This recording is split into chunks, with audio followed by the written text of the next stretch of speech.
I think the development of full artificial intelligence will spell the end of the human race.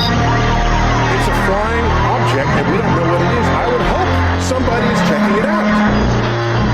With a rocket or whatever, but incredibly fast, opposite direction. It was too fast to be an airplane. I'm glad the Pentagon is looking at this, because if it poses a threat, I want them on top of it. Well, the craft generates its own gravitational field. So you said there's light in the sky? The internet has become the command center for criminals and terrorists.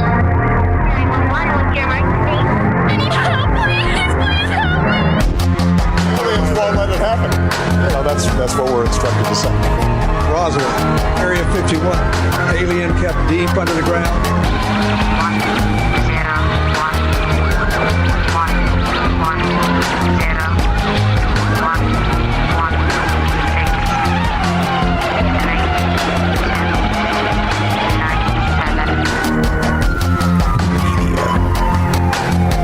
doesn't have your best interest in mind. The government is self-serving. You're here for a reason. You're listening to Troubled Minds Radio.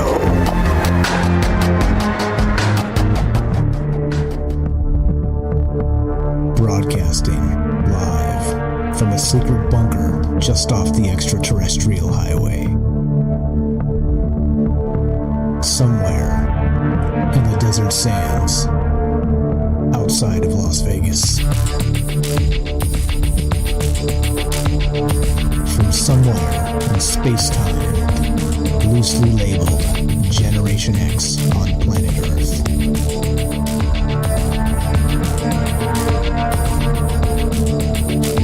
And asking questions of you in earnest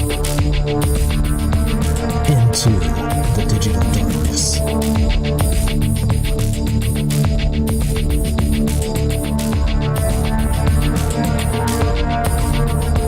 Good evening and welcome to Troubled Minds Radio.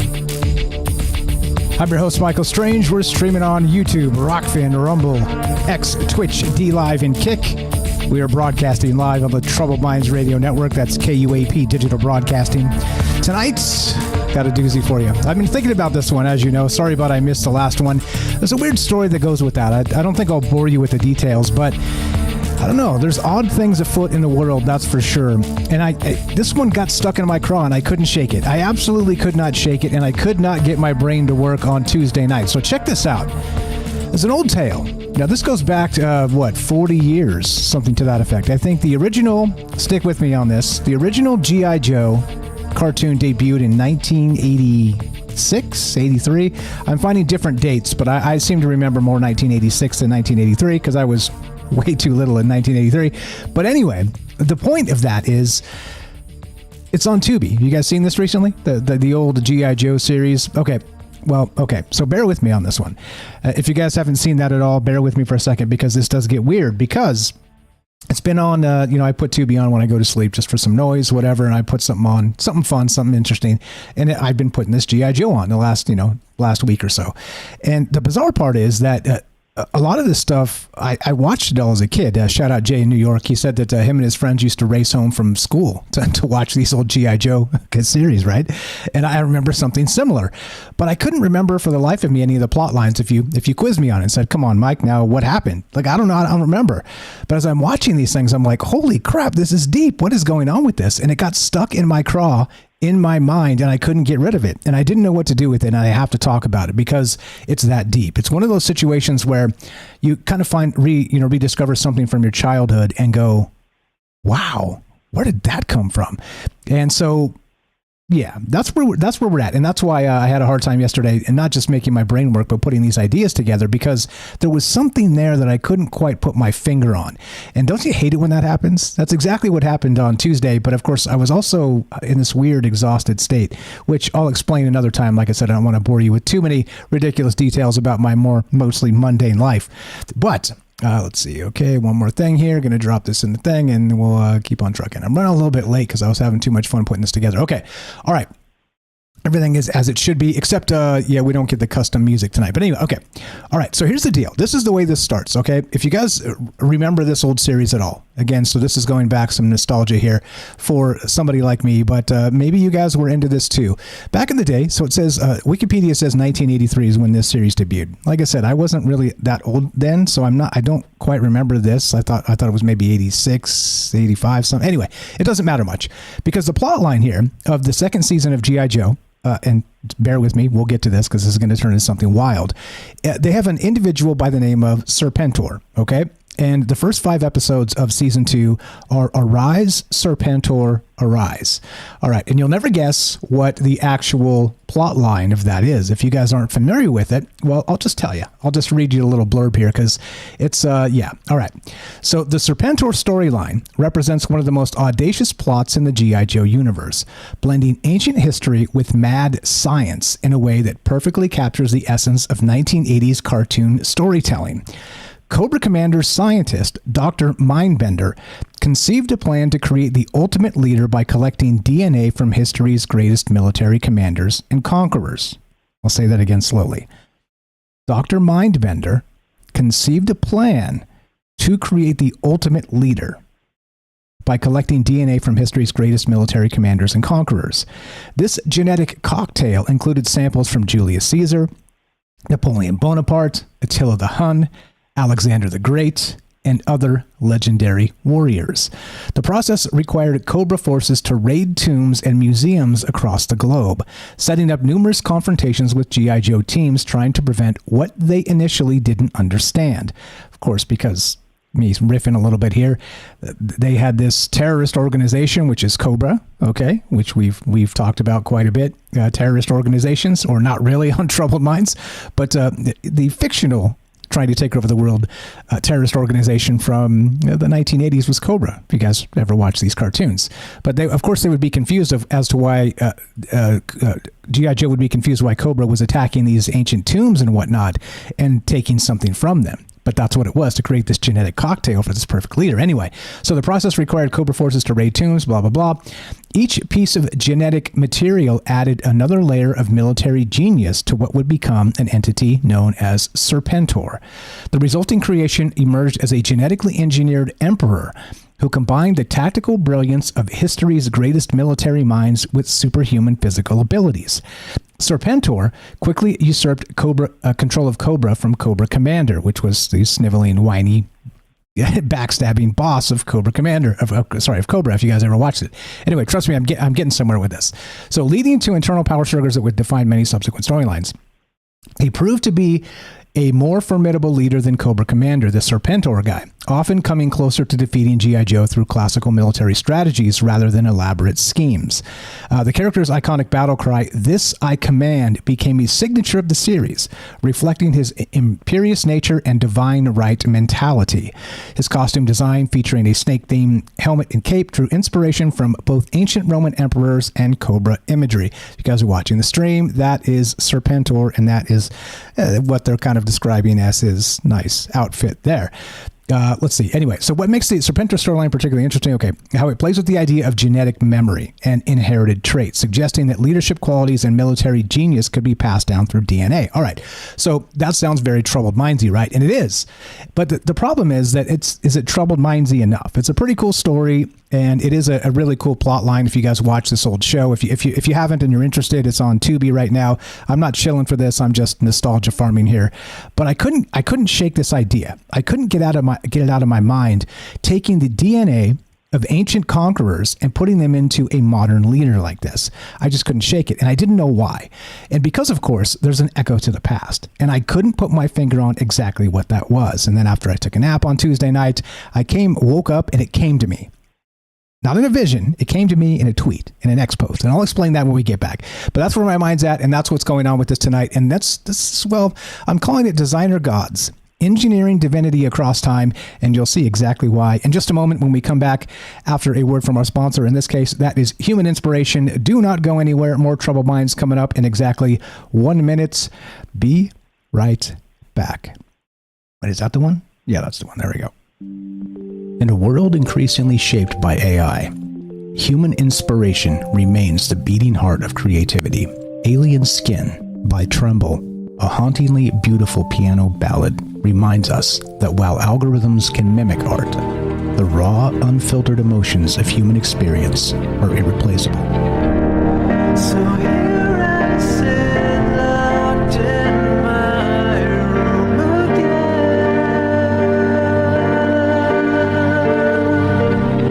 Written and composed by Jesse Ian in collaboration with Todd Smith, this progressive masterpiece delves into the depths of internalized grief and the silent toll of artistic compromise. As AI reshapes our reality, Alien Skin stands as a testament to the timeless power of human emotion and the complex beauty that only true artists can evoke. Experience the haunting beauty of Alien Skin by Tremble and support human inspiration. Available now on iTunes. Welcome back to Troubled Minds. I'm Michael Strange. Let us continue, shall we? Now, we left off with Serpentor, okay, from this chief antagonist from season 2 of that old school G.I. Joe, okay? There's some links down below if you guys want to check this out, okay? And it is, like I said, it's an interestingly compelling storyline for basically a children's show. That's what this was. And also, it's not lost on me. It's funny when you go back and watch some of this stuff from your childhood that very clearly and obviously G.I. Joe was propaganda for the military industrial complex. It was propaganda to get young men all geeked up to go kill the bad guys, right? And so, well, now when I'm watching it back, I'm like, wow, this is really kind of cool. But then it's also creeping me out a little bit because there's a couple reasons, right?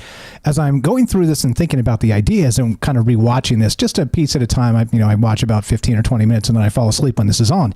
But most certainly now with some of the Doge stuff coming out and some of the clear funding of propaganda aspects of taking our money, funneling it into a massive bureaucratic mess, and then in shadow ways paying these entities to feed us propaganda, to propagandize ourselves with our own damn tax money, right? Well, it dawned on me that maybe this is what G.I. Joe was back in 1985 or whatever the hell it was, right? 1986, 1980. Like I said, I swear to you, 1983 is way too young. I wasn't even in school yet or something. I mean, it's like, come on. Anyway, so I remember this difference. So maybe that's a whole Mandela effect on this. But anyway, so it's not lost on me that this clearly is some sort of actual, war propaganda, but it's also a good storyline. And again, arise, Serpentor, arise. And that's the bizarre part. Now, what brought this all together in my mind to make this sort of a larger contextual conversation that was more interesting than just, let me tell you, gather around, friends. Let me tell you about this old cartoon I used to watch that had this really cool moment in it. And, it was worth talking about, right? That's fine and fun, but it's quite a bit less compelling than something, we're used to with a Troubled Mind style conversation. Well, enter, of course, not just the idea of taking, let's say, DNA from these past conquerors. And I've got a list, actually, of some of the conquerors that were part of this, which is incredibly wild when you consider that, well, these are cartoon writers, okay? These are people just writing cartoons back in the 80s. But check this out, with no AI, by the way, no AI help. But anyway, check this out. So the DNA collection for Serpentor's creation was framed as a global heist of historical significance.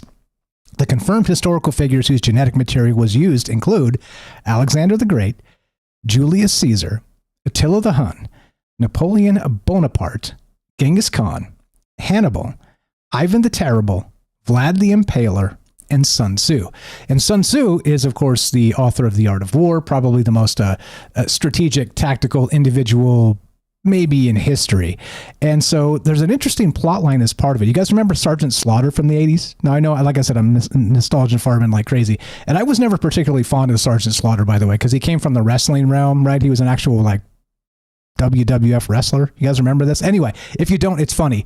But basically, Sergeant Slaughter stopped the DNA merge when they were trying to put Sun Tzu into Serpentor. And what they did, because Serpentor's fatal flaw, which spoiler alert if you don't want to spoiler on a 40-year-old plus cartoon, but his fatal flaw was that he didn't get Sun-Tzu's DNA because Sergeant Slaughter single-handedly stopped it from happening. He sort of got captured or something, that escaped, and then anyway, but they ended up taking instead Sergeant Slaughter's DNA and putting it into Serpentor instead of instead of Sun Tzu. Okay, anyway, so my mind's a mess right now, so bear with me.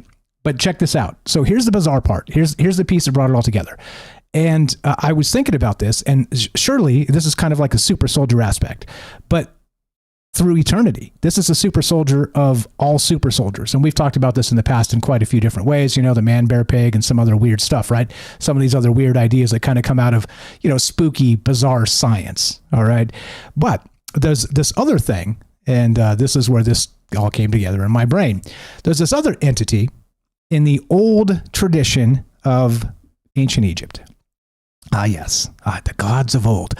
One of my favorite times in at least antiquity, peeling through some of the wild incarnations of stories and speculations and the pantheon of the old gods and all the rest of this stuff, right? But there's this god known as Amun-Ra or Amun-Ra. You guys ever heard of this dude? Anybody heard of this guy? Yeah, it's all in the write-up if you guys are interested in kind of following the track down here. But I should probably just read that part from here so I don't riff the hell out of this and turn it into some incoherent mess. I don't like to read directly too much, but like I said, sometimes you have to just get the details right. But check this out. This is incredible to me anyway, when you put the pieces together. It seems very synchronistic, almost as if I was supposed to find this tweet that led me down this rabbit hole from the Serpentor that was stuck in my mind and I couldn't shake. Let's see. Here we go. Okay, so the ancient Egyptian deities Amun and Ra represent the theological blueprint that Serpentor's creators unknowingly followed. Amun began as a local deity of Thebes, associated with wind and air, the invisible force that moves through all things. His name means the hidden one, and the priests of Amun gained significant political influence during the Middle Kingdom period. Now Ra, the sun god of Heliopolis, embodied visible power and divine kingship. His daily journey across the sky in his solar bark represented the cycle of life and death. Death and rebirth. Now here's the weird part. Recognize that these two gods, these two ancient Egyptian gods, one is the unseen and one is the seen. Okay, one is the sun, the disk in the sky, this Ra, the sun god, Amun and Ra. Okay, now the merger of these deities into Amun-Ra during the New Kingdom period created a supreme god that unified the hidden and visible aspects of divine power. This theological evolution reflected deeper political changes as the priests of Thebes sought to consolidate their authority with the solar cult of Heliopolis. Amun-Ra became king of the gods, incorporating aspects of creation, fertility, and divine justice. And we've talked about this quite a bit in the past, the merging of not just, let's say, DNA or, different animals or whatever. We've talked about this often in different ways through the years on Troubled Minds. But this one seems to be the most, let's say, I don't know, do you get any bigger than the ultimate God, the super soldier God himself? And again, like I said, small g God. I'm not trying to be blasphemous here. Believe what you want to believe. And it's a good time, by the way, to drop the disclaimer that there's no truth to be found here. This is just ideas. This is just speculation. This is just finding threads in history that may not be as explored as maybe they should be, in my opinion. And if I'm wrong, so be it. That's fine. My entire basis for being here is I'm wrong to start and I'm probably wrong to finish. You decide if there's anything worthy in these discussions. So this divine synthesis, which is bizarre because they merge these two gods, again, Amun and Ra, and there's more information going to be down below. I didn't have time to put all of the links in the description because I was running out of time, having too much fun reading up on this stuff and creating threads in my head. But basically, yeah, this individual was the ultimate super soldier god of ancient Egypt. And not only that, it faced its greatest challenge during the reign of Akhenaten. And we talked about this kind of recently with Eric, if he's out there, when he was on the show a couple nights ago, last week sometime. Akhenaten came up for just a moment. But check this out. So at the height of the Amun-Ra priesthood's power, this revolutionary pharaoh abandoned the traditional pantheon in favor of exclusive worship of the Aten, represented as the sun disk itself, which he tried to pull apart the political sphere of influence that was Amun-Ra, that was centuries old at that point. And so Akhenaten, blasphemy, he was trying to centralize himself as the power, the earthly power between the gods as the pharaoh in the late kingdom. Now, the bizarre part is he failed. And this old political machination of the merging of these two gods, the super soldier of gods, mind me for a moment. Don't mind me for a moment. Anyway, so is what happened. So this wasn't just religious reform. It was a power move that stripped the old priesthood of their authority and wealth. Don't do that. don't do that. After Akhenaten's death, the traditional religious structure returned with such force that they attempted to erase him from history. And this has been discussed quite a bit on, a lot in Egyptology, and, not just the programs they show on Discovery and all the rest, but of course in the academic version of this, because, well, you don't mess with the gods, do you? Right, of course, where there's going to be some sort of clapback. But so the bizarre part is this. And so the question I have for you guys tonight as we start is specifically and directly, this wild thing with Serpentor and creating this super entity from all the DNA of these ancient conquerors.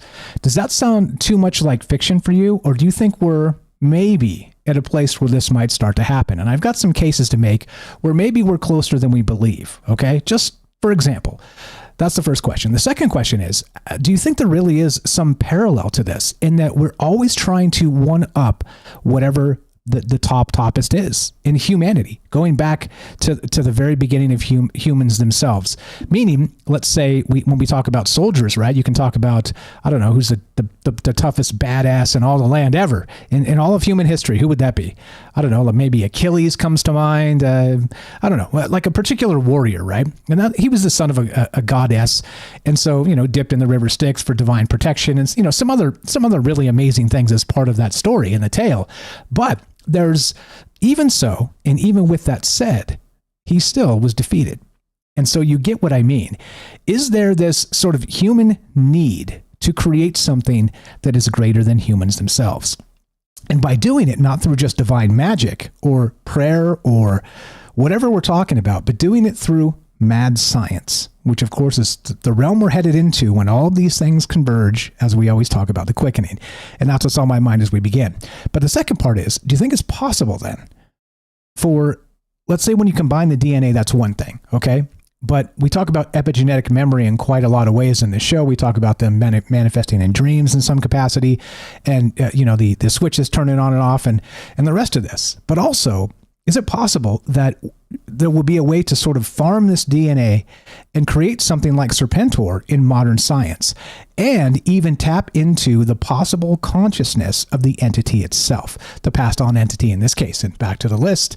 What was the list? Alexander the Great, Julius Caesar, Attila the Hun, Napoleon Bonaparte, for instance. Okay. And again, would I classify these guys as the most powerful guys in history? I mean, no. Famous, yes. Powerful, I don't know about that. And so the point is that when they put this together in the old G.I. Joe series, Serpentor, there was supposed to be a particular dominant trait from each of these individuals that, when put together in the pool of Serpentor, would create the ultimate leader. And I don't know, if I'm thinking about building the ultimate anything, the last thing I want to build is a leader. Right? Am I right about that? Like a bro or something. I don't know, something. But somebody to lead the joint? I've got too much of a problem with authority for that. But anyway, so do you think this is an interesting parallel? And I've got some other examples of this, but this is what brought it all together in my mind. Serpentor, of course, is going to be the old ways merging with science. But the very, very old ways, the deep magic from the dawn of time ways, is merging two gods to create a super god itself, of course, in the guise of Amun-Ra. And why specifically do we have this bizarre fascination as humans to create something greater than humanity itself?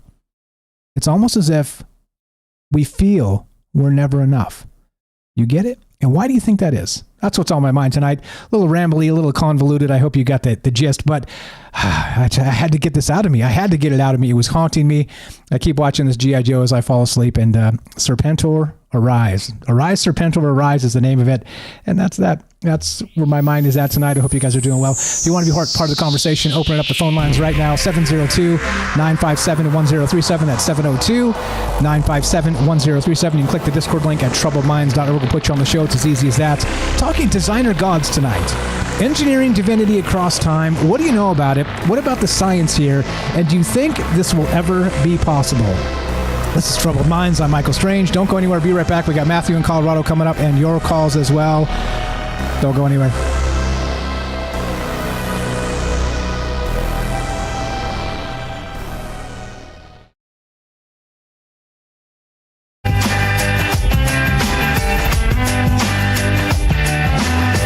Troubled mind, the words they cast, heavy shadows from the past. A restless heart, a searching soul, seeking space to become whole. Troubled minds find open sky through every tear and every sigh. We rise, we fall, wings unfurled, more than labels in this world.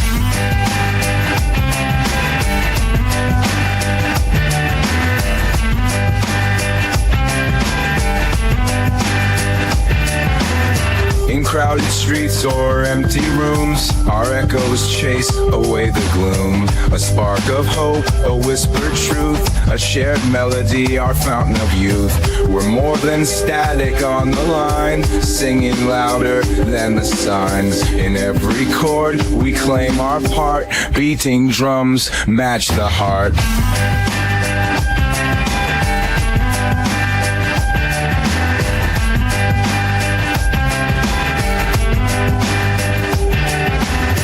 Grab the strings, we tune the stars. Punk rock anthems heal the scars. A blended mix of rage and art, painting freedom, that's just the start. Troubled minds take the stage. In every note, we break the cage. We rise, we fall, but carry on. Sing our truth until the dawn.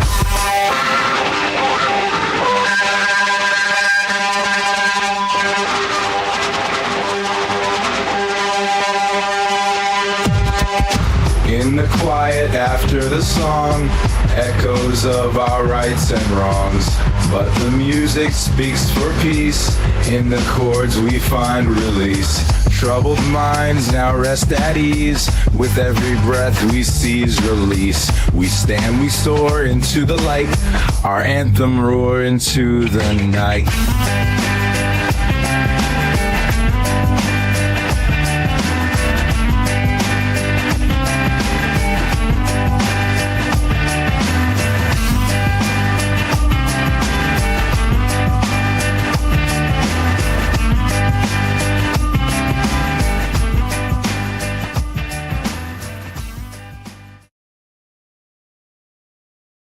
Indeed. Okay, I got it out of me. What's up, Joey? We got Gaston. What's up? Shane is here. Dawn. We got Lily, APOC, Matt's out, Daryl, Sweets, and Shay. I see you guys. We'll talk to Matthew in Colorado first. We got Shane, close second. Hang tight, gentlemen. We'll get to you momentarily. What's up?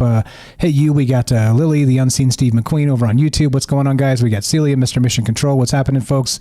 Lily's here. What's up, Blind Psychonaut? That's Shane. What's up, Eli?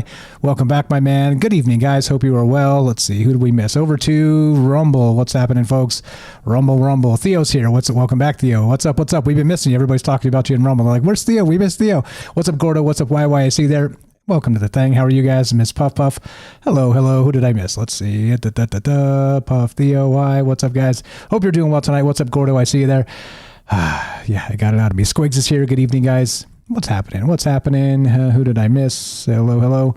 If I missed you, Ephemerance is here. Good evening. If I missed you, just say hi, and I'll try and work you in as we go. Over on the other two, we got Commercial Herschel over there on Kick, and here we go. Trouble Minds happening right about now.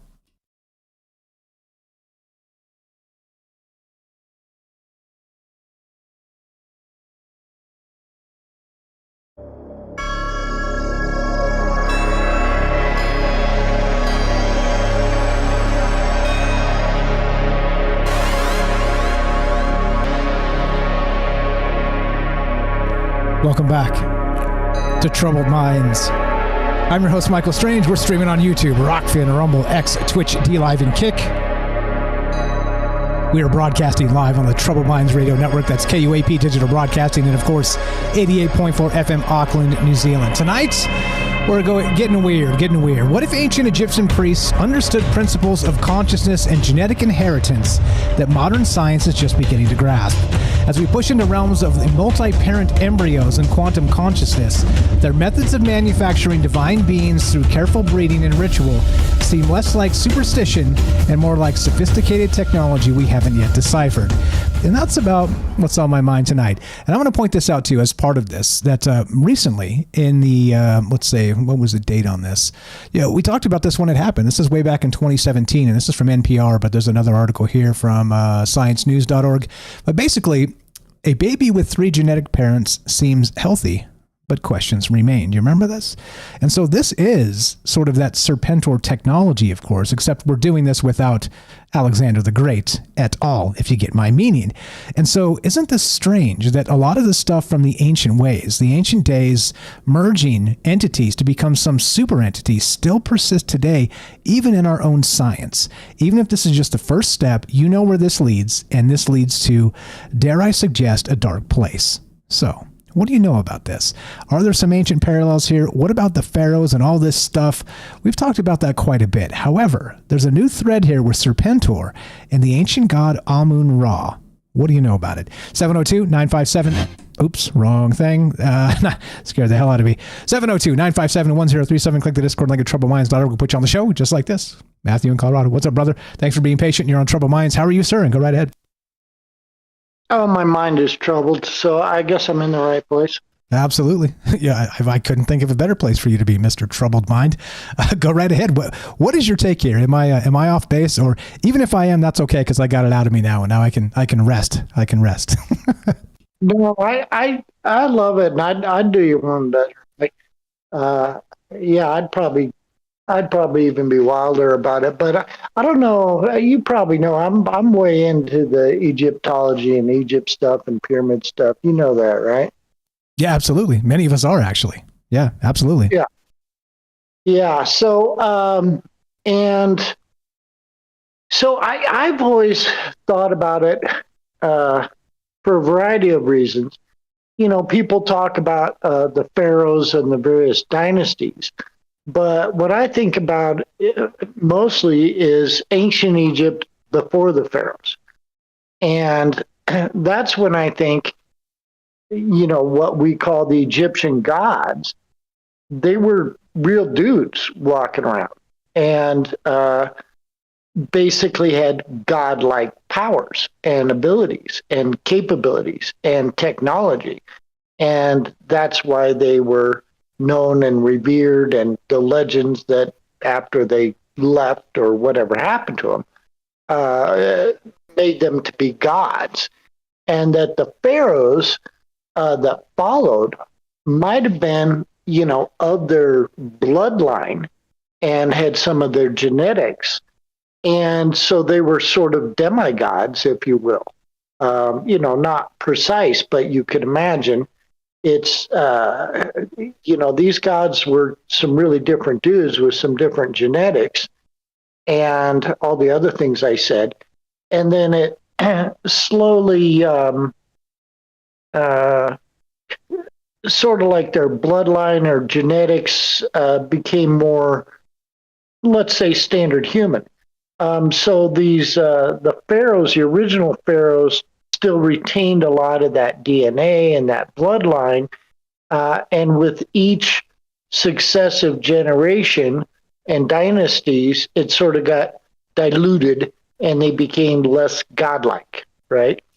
And True, except for the incest bit. Weren't they marrying to keep the bloodline pure, brothers and sisters and whatnot? Right. And that, yeah, and that can be good and not too big of a deal, and it can be not so good. But I never said it was good. I'm just saying this is what happened in the ancient historical past.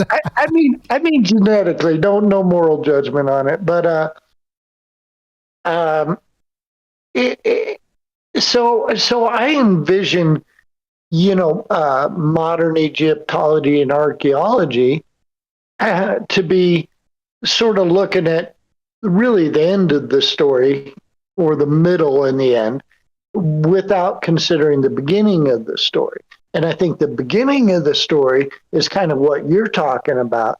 And when things were really cool and when they did have powers and abilities and technology, and I'll guarantee, I can't guarantee it's true, but I guarantee I'm convinced they definitely were messing around with DNA and genetics, and then they were, yeah, they were all about that.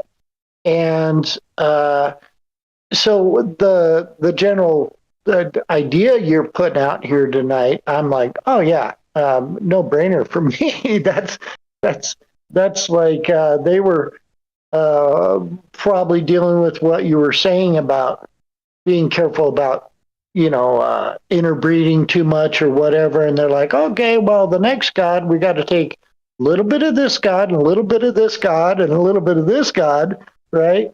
So that we create a newer, better god. And I could definitely see them doing that. And you could see that they were doing that to sort of not only preserve their DNA, but also their powers, but to improve upon it, right? Kind of like you were saying with the superhuman or super soldier, right? And if you imagine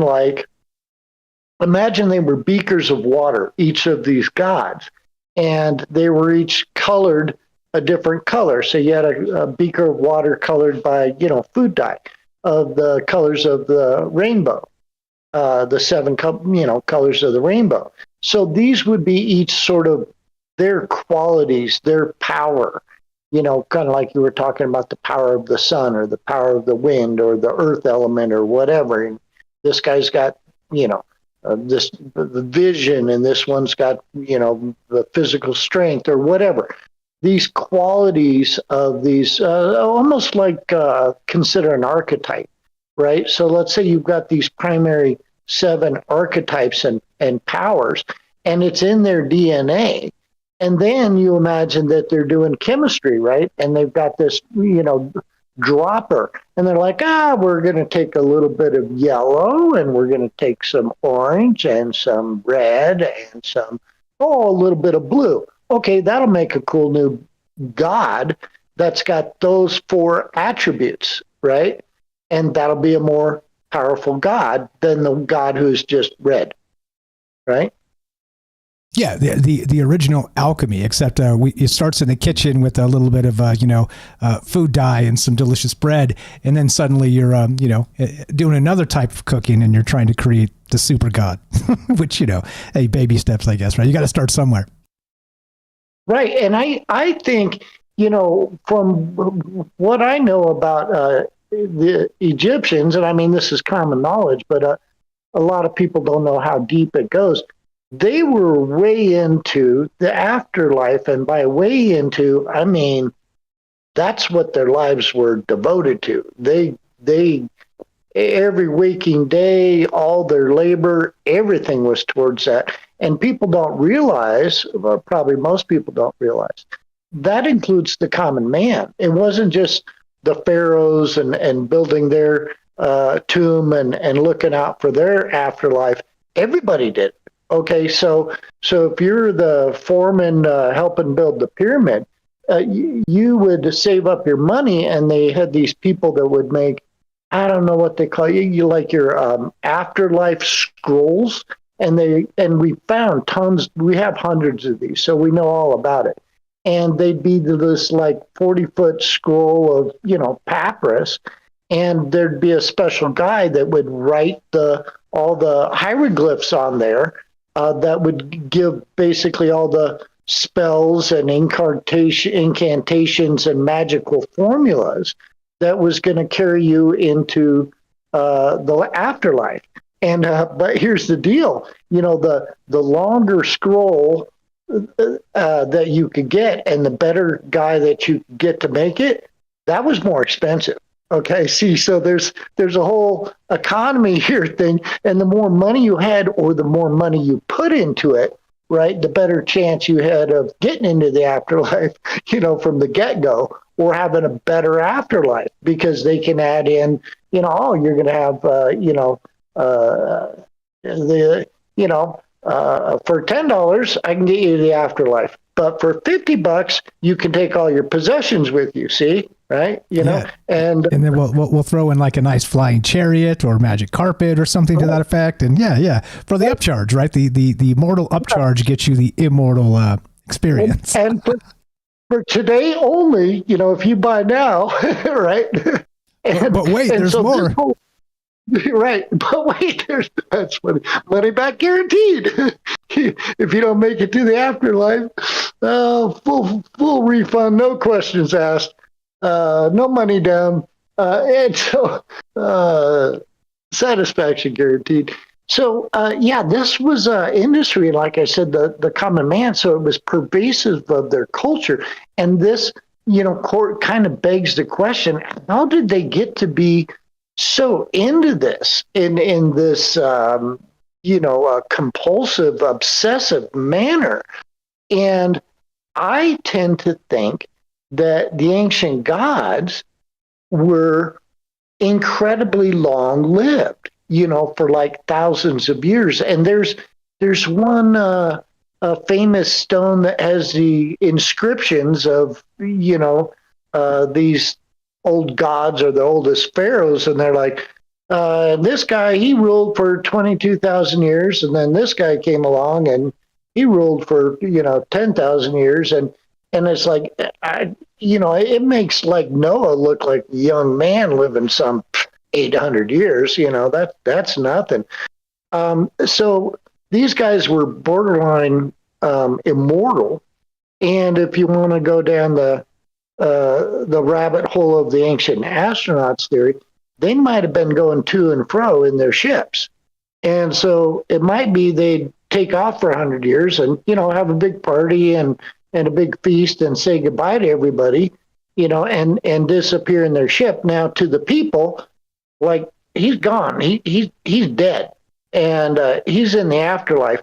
And then all of a sudden, they know him and they still have the statues, and maybe few people are still alive, and he shows back up again, comes back to Earth and visits, and they're like, dang, these people can come back from the dead, right? There is an afterlife, and maybe even their ships were, seen or observed, or some people got in them, and that became the whole idea of building the tomb and adorning it and having the inscriptions. I mean, maybe they were sort of replicating the spaceships that the ancient gods used to go to and fro, thinking that they could do the same thing and go away into the afterlife and be reborn and come back to life in 100 years. And thus the mummification, right? We got to preserve the body, Maybe they didn't think their body was going to go into the afterlife, but that, you could reanimate it. Yeah, we talked about that in the past as well. That the whole idea of the pharaohs being preserved for as long as possible, to the point where we'd be able to withdraw their DNA in a modern scientific space and then truly resurrect them, not just the flesh through some sort of cloning aspect, but actually truly resurrect their flesh and match it somehow with their consciousness, which might be out there in the ether still, or, combined in that. We talk about consciousness being primary, and it's basically the basis of everything. So I don't know, Ramses the Great, is he still out there somewhere floating in the ether? Maybe, maybe, just maybe. Hey, quick heads up. Quick heads up. So you're welcome to sit if you want and hang like James does. James is out for the night, and we got calls stacked up. So if I want to hear more from you, but I also want to get these guys in here so that we don't have to wait too long. So if you want to stay, you're welcome to stay. Final thought from you, if that's the case. If not, a little bit longer is cool. But go ahead with the final thought, and then we'll get to some calls here. And you're welcome to stay. All right. Well, I'm not doing anything, so I'll make way for other callers, and I'm glad you have them. But the final thought on this part is, I remember when I saw King Tut's exhibit when it came to Denver, and they had, the sarcophagus there, and I don't know if the mummy was in it. And I thought that then, this was I don't know, 30 years ago or something. And I was like, oh, someday, they could reanimate him. And buddy, we're there with the DNA. I heard they brought back extinct animals now. So old King Tut might be brought back to life. Strap in. Things are around the corner. Stay right there. We'll get back to you after the break here. Appreciate you very much. That's Matthew in Colorado. Go check out his books. Links are in the description down below, troubledminds.org/friends. It says Matthew's books here. Please check that out. I'll show you in just a second. 702-957-1037. Click the Discord link at troubledminds.org. We'll put you on the show just like this. Thanks for being patient. Shane, the blind psychonaut. What's up, brother? How are you? Go right ahead. We're talking designer gods tonight. Engineering divinity across time and matching Serpentor from the old G.I. Joe and all the conquerors built into one sort of super leader to Amun-Ra, building the super god. What's up, Shane? How are you tonight? What's up, brother? Go right ahead. I'm good. How are you doing? Oh, pretty good. No complaints out of me. Just wild stuff like we do. Getting weird. You sound excited for this one. I'm well rested. I had a nice couple nights, so I'm well rested. Had a nice nap, but yeah. What's on your mind? Go right ahead.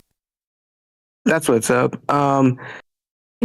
Well, with the new technology of like CRISPR, it seems quite plausible that you can take a dash of this, dash of him, dash of her, whatever, and then make kind of like a mishposh of a leader. Now, I've never was into G.I. Joes. I grew up listening to stories from my dad, saying like he would buy G.I. Joes and then like shoot them with like BB guns. That's as far as I've gotten with G.I. Joes.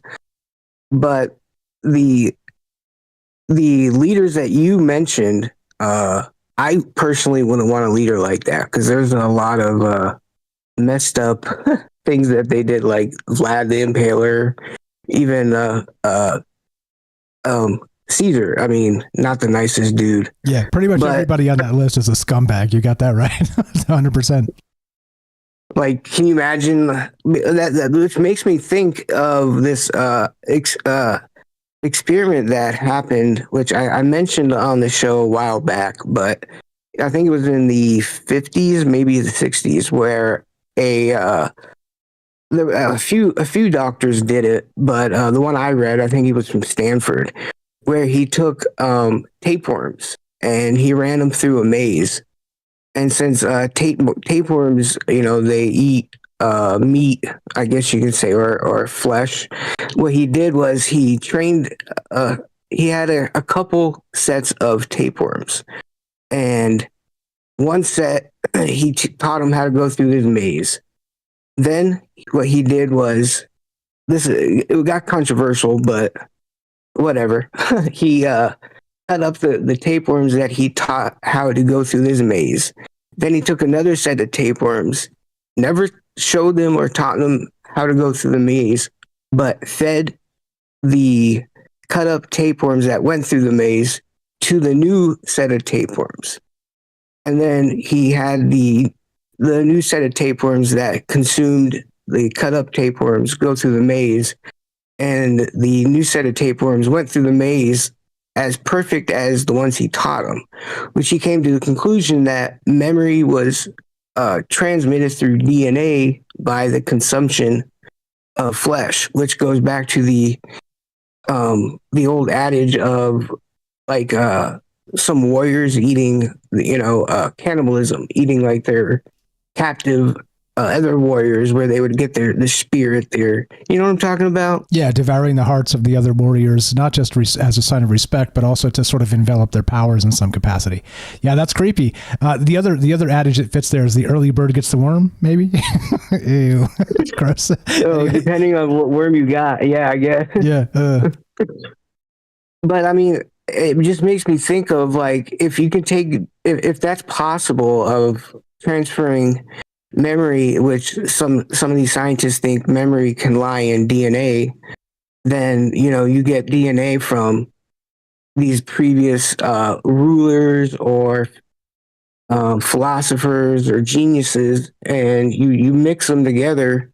I think it could be possible of now what kind of mixture you would get. That's beyond what I can answer, but it just makes you think, like, if that's possible, and if memory is transferred through DNA, and no matter how you get that DNA there, you can still get whoever's memory. But who would, like, if you get that vessel, the question would be, who, say you get like 5 people's DNAs, who would actually occupy that vessel? That's what I think about. Yeah, so almost would be sort of a war within the vessel itself, with all the competing actual epigenetics of all the DNA sequences, which again, like, I don't know, is that even possible, becomes really the question, because we're talking about reviving consciousness in this capacity. So would there be like a dominant consciousness? And that goes back to Stargate a little bit too, with the Goa'uld. I don't know if you're familiar with that, the little worms they put in their heads and basically took over the host of the human body with a new entity, and they even had a different voice and their eyes glowed and all the rest of the stuff.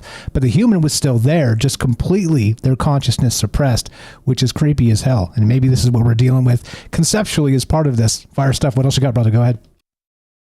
Yeah, I do know what you're talking about with the Guarul. I always thought that was a kind of a weird name, but I don't really have much more than that. But just that experiment, because I know it's done a few times, and there's always the adage of the old cannibalism of the tribes, talking about getting the powers, memories of who they consumed. I know that sounds horrendous, but it's been around for millennia. So, and with CRISPR, which I don't, when was that supposedly done? Like, I don't know what to call it, like last year, where they said it was like up and running. Now that makes me think of like super soldier, because they say a large percentage of our DNA is junk DNA, which I always thought that was BS. It's just they don't know, or they don't want to tell us what a high majority of our DNA belongs to. But if you can open that up, then that falls in the line of super soldier, like you were talking about. Keeping on like high flow of testosterone or growth hormone, where you can get like giants or super strong people or super sight or super hearing. And I think that's where we're falling, especially with CRISPR. But yeah, that's pretty much what I got. I don't want to keep up anybody else's call time, so. You were the best. Appreciate you very much. Fire stuff there. Again, I think that we're on the cusp of some things, not just, let's say, philosophically, but I think probably scientifically. And I don't know, we've talked about recently quite a bit the epigenetics and the memory and this type of thing, even in dreams. We had old shows on it. But I don't know, it seems to be stuck in my brain for some reason. I can't shake it. And Serpentor rears his ugly head as the new boss. Meet the new boss, the same as the old bosses, right? Shout out, Nice Talker, I see you in the chat. You're the best, brother. Appreciate you, Shane. Go follow Shane, please. Go to troubledminds.org/friends. Scroll down. Simple as that. It says Shane. Click the thing right there. Go follow his YouTube channel. Talented guy doing all kinds of amazing stuff, and very much a troubled mind. You're the best, brother. Thanks for staying up late with us. Thanks for being you, and always a pleasure. Have a great night. Awesome. Thank you. And have a good night. Can't wait for the other calls. You too. You were the best. Appreciate it very much. And give Matthew a follow as well. I was going to show you that. Scroll down. It says Matt's books right there. troubledminds.org/friends. Matthew in Colorado. We got about a minute left. If you have anything to add to what Shane said, or something else, go right ahead, sir. Yeah, well, great call from Shane and good ideas. And, when he was talking about consuming the flesh, and the tapeworms. So epigenetics, I guess they've pretty much established, I don't know, some like for humans, 45 years worth of epigenetics. So basically a generation or two that you inherit knowledge and sort of memories, like with the tapeworms, that humans have that. I think that's... I wouldn't call it settled science, but you know what I mean. But my mind went right to, before he even said it, to the cannibalism. And I thought about this bizarre court case that this couple got into it, and they were kind of doing it as like, good. I become part of you and you become part of me. And, they're just like cutting off chunks of each other and Wild to consider that if consciousness gets embedded in matter or animates or even creates the matter from the quantum field, then if you consume that, are you consuming the consciousness? We are not advocating for cannibalism, even if you heard the story of Billy Bob Thornton and Angelina Jolie. Taking your calls tonight here with Matthew in Colorado, and amazing stuff from everybody so far. Appreciate you very much. We're talking designer gods, engineering divinity across time. How come we keep trying to do this? How come this fits into not just, let's say, the modern space, but the ancient space? And of course, the 1980s cartoon, manufacturing Serpentor. We'll be right back. More Troubled Minds coming up. We got Kramos and your calls as well. Don't go anywhere. More on the way.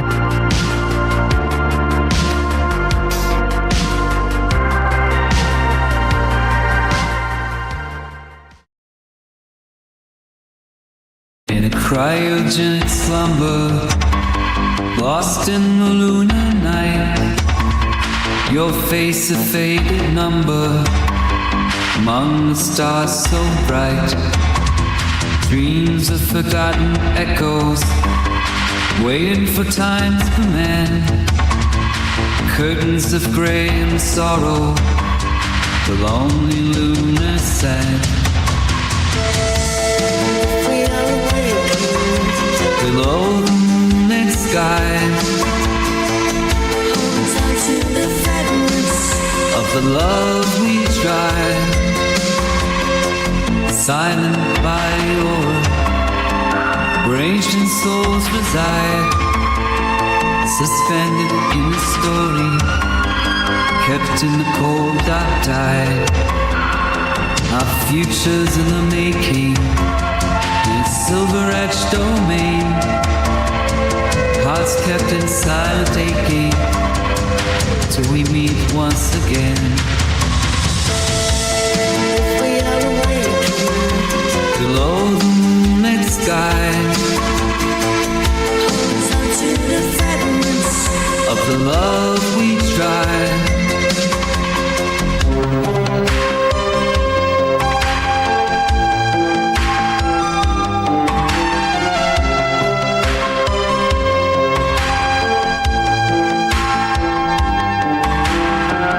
Frozen time we're resting, waiting for dawn's embrace.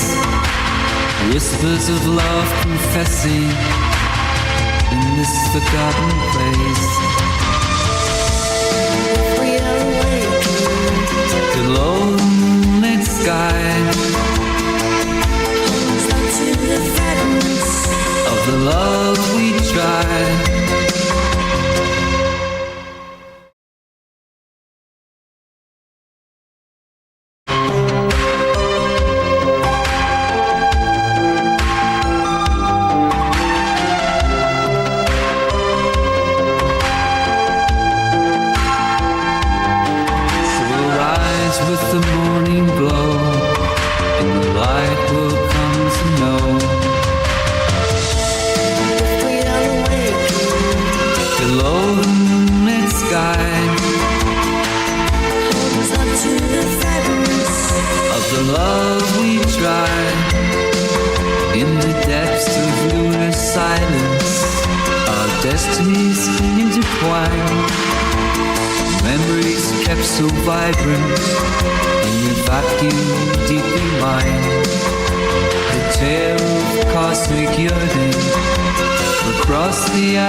Friends, what's up?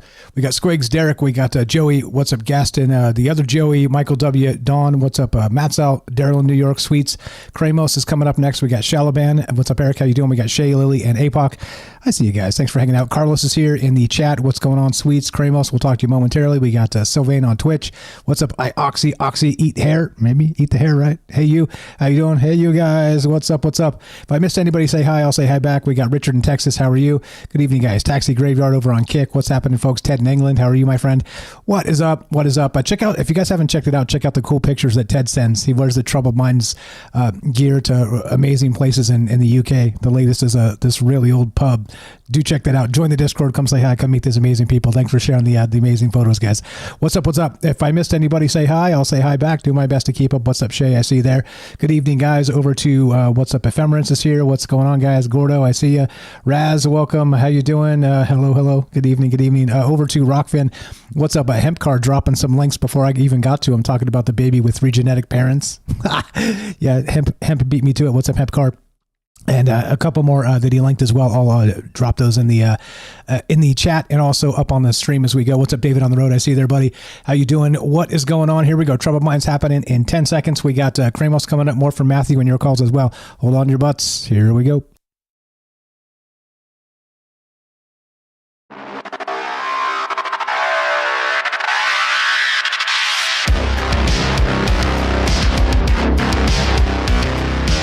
Welcome back to Troubled Minds. I'm your host, Michael Strange. We're streaming on YouTube, Rockfin, Rumble, X, Twitch, D-Live, and Kick.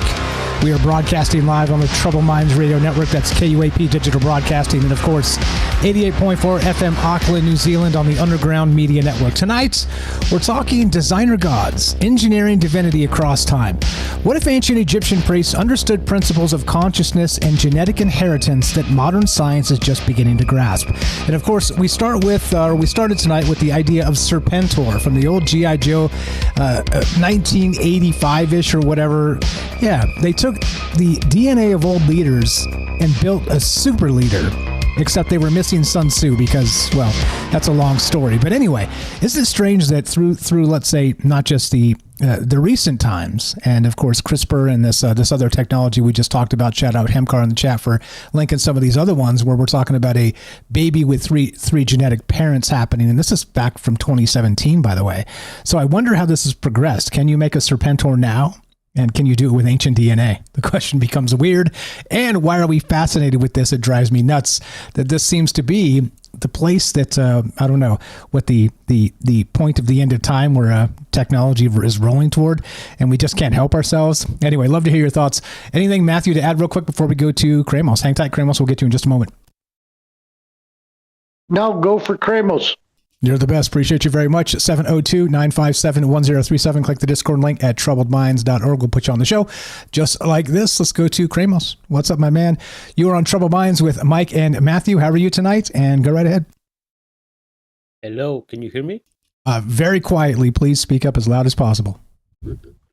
There is better. Shout at us, please. Okay. Thank you, Matthew. I love your profile avatar. It's nice.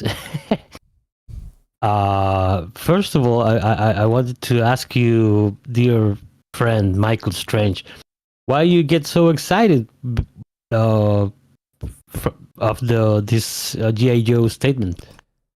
I don't know about excited. I think it was stuck in my head for like 2.5 days. So that's why. It's I need to get it out of me. So if you're sensing excitement, that's what it is. But also I will admit that, and I admitted previously that there is an actual nostalgia factor to this for me, but also recognize that this traces back to, a time where I was not a twinkle even in my greatest grandfather's eye. So that's kind of the point here. When you can kind of tickle on sort of a nostalgic thread in your head and trace it forward and backward and look at some science and go, wow, maybe there's something here. So yeah, if you detected a little bit of excitement, yes, a little bit of exhilaration, yes, but also a little bit of stress because I didn't know if you guys would get it. It's all there. It's all packaged into one, but there you go. There's the answer. I understand. I think the full moon is hitting pretty hard. Yeah, it could be. That's nice. I slept like a baby 2 nights in a row, so maybe that's it too. I'm fully rested, which doesn't happen a lot. So it could be a bunch of things coming together. What do you got for us tonight regarding the topic? Go ahead. For me, it's very simple. My idea that I want to share, because for me, if you're talking about Egypt, I think instantly I think about cats. For me, years ago, I learned from a friend of mine, a girlfriend of mine, that cats are really gods here, and they are protectors, like the gigantic and most powerful protectors that you can have around. So she taught me this when I the first time I came to her house, and after me, there was this other guy who was going to her house, and her cat was like, and she told that guy, "You don't come inside. You're not allowed to come inside because of the cat." So she taught me about the protection and the science of the cats can give you in many ways. And I think about DNA, that's pretty awesome. I think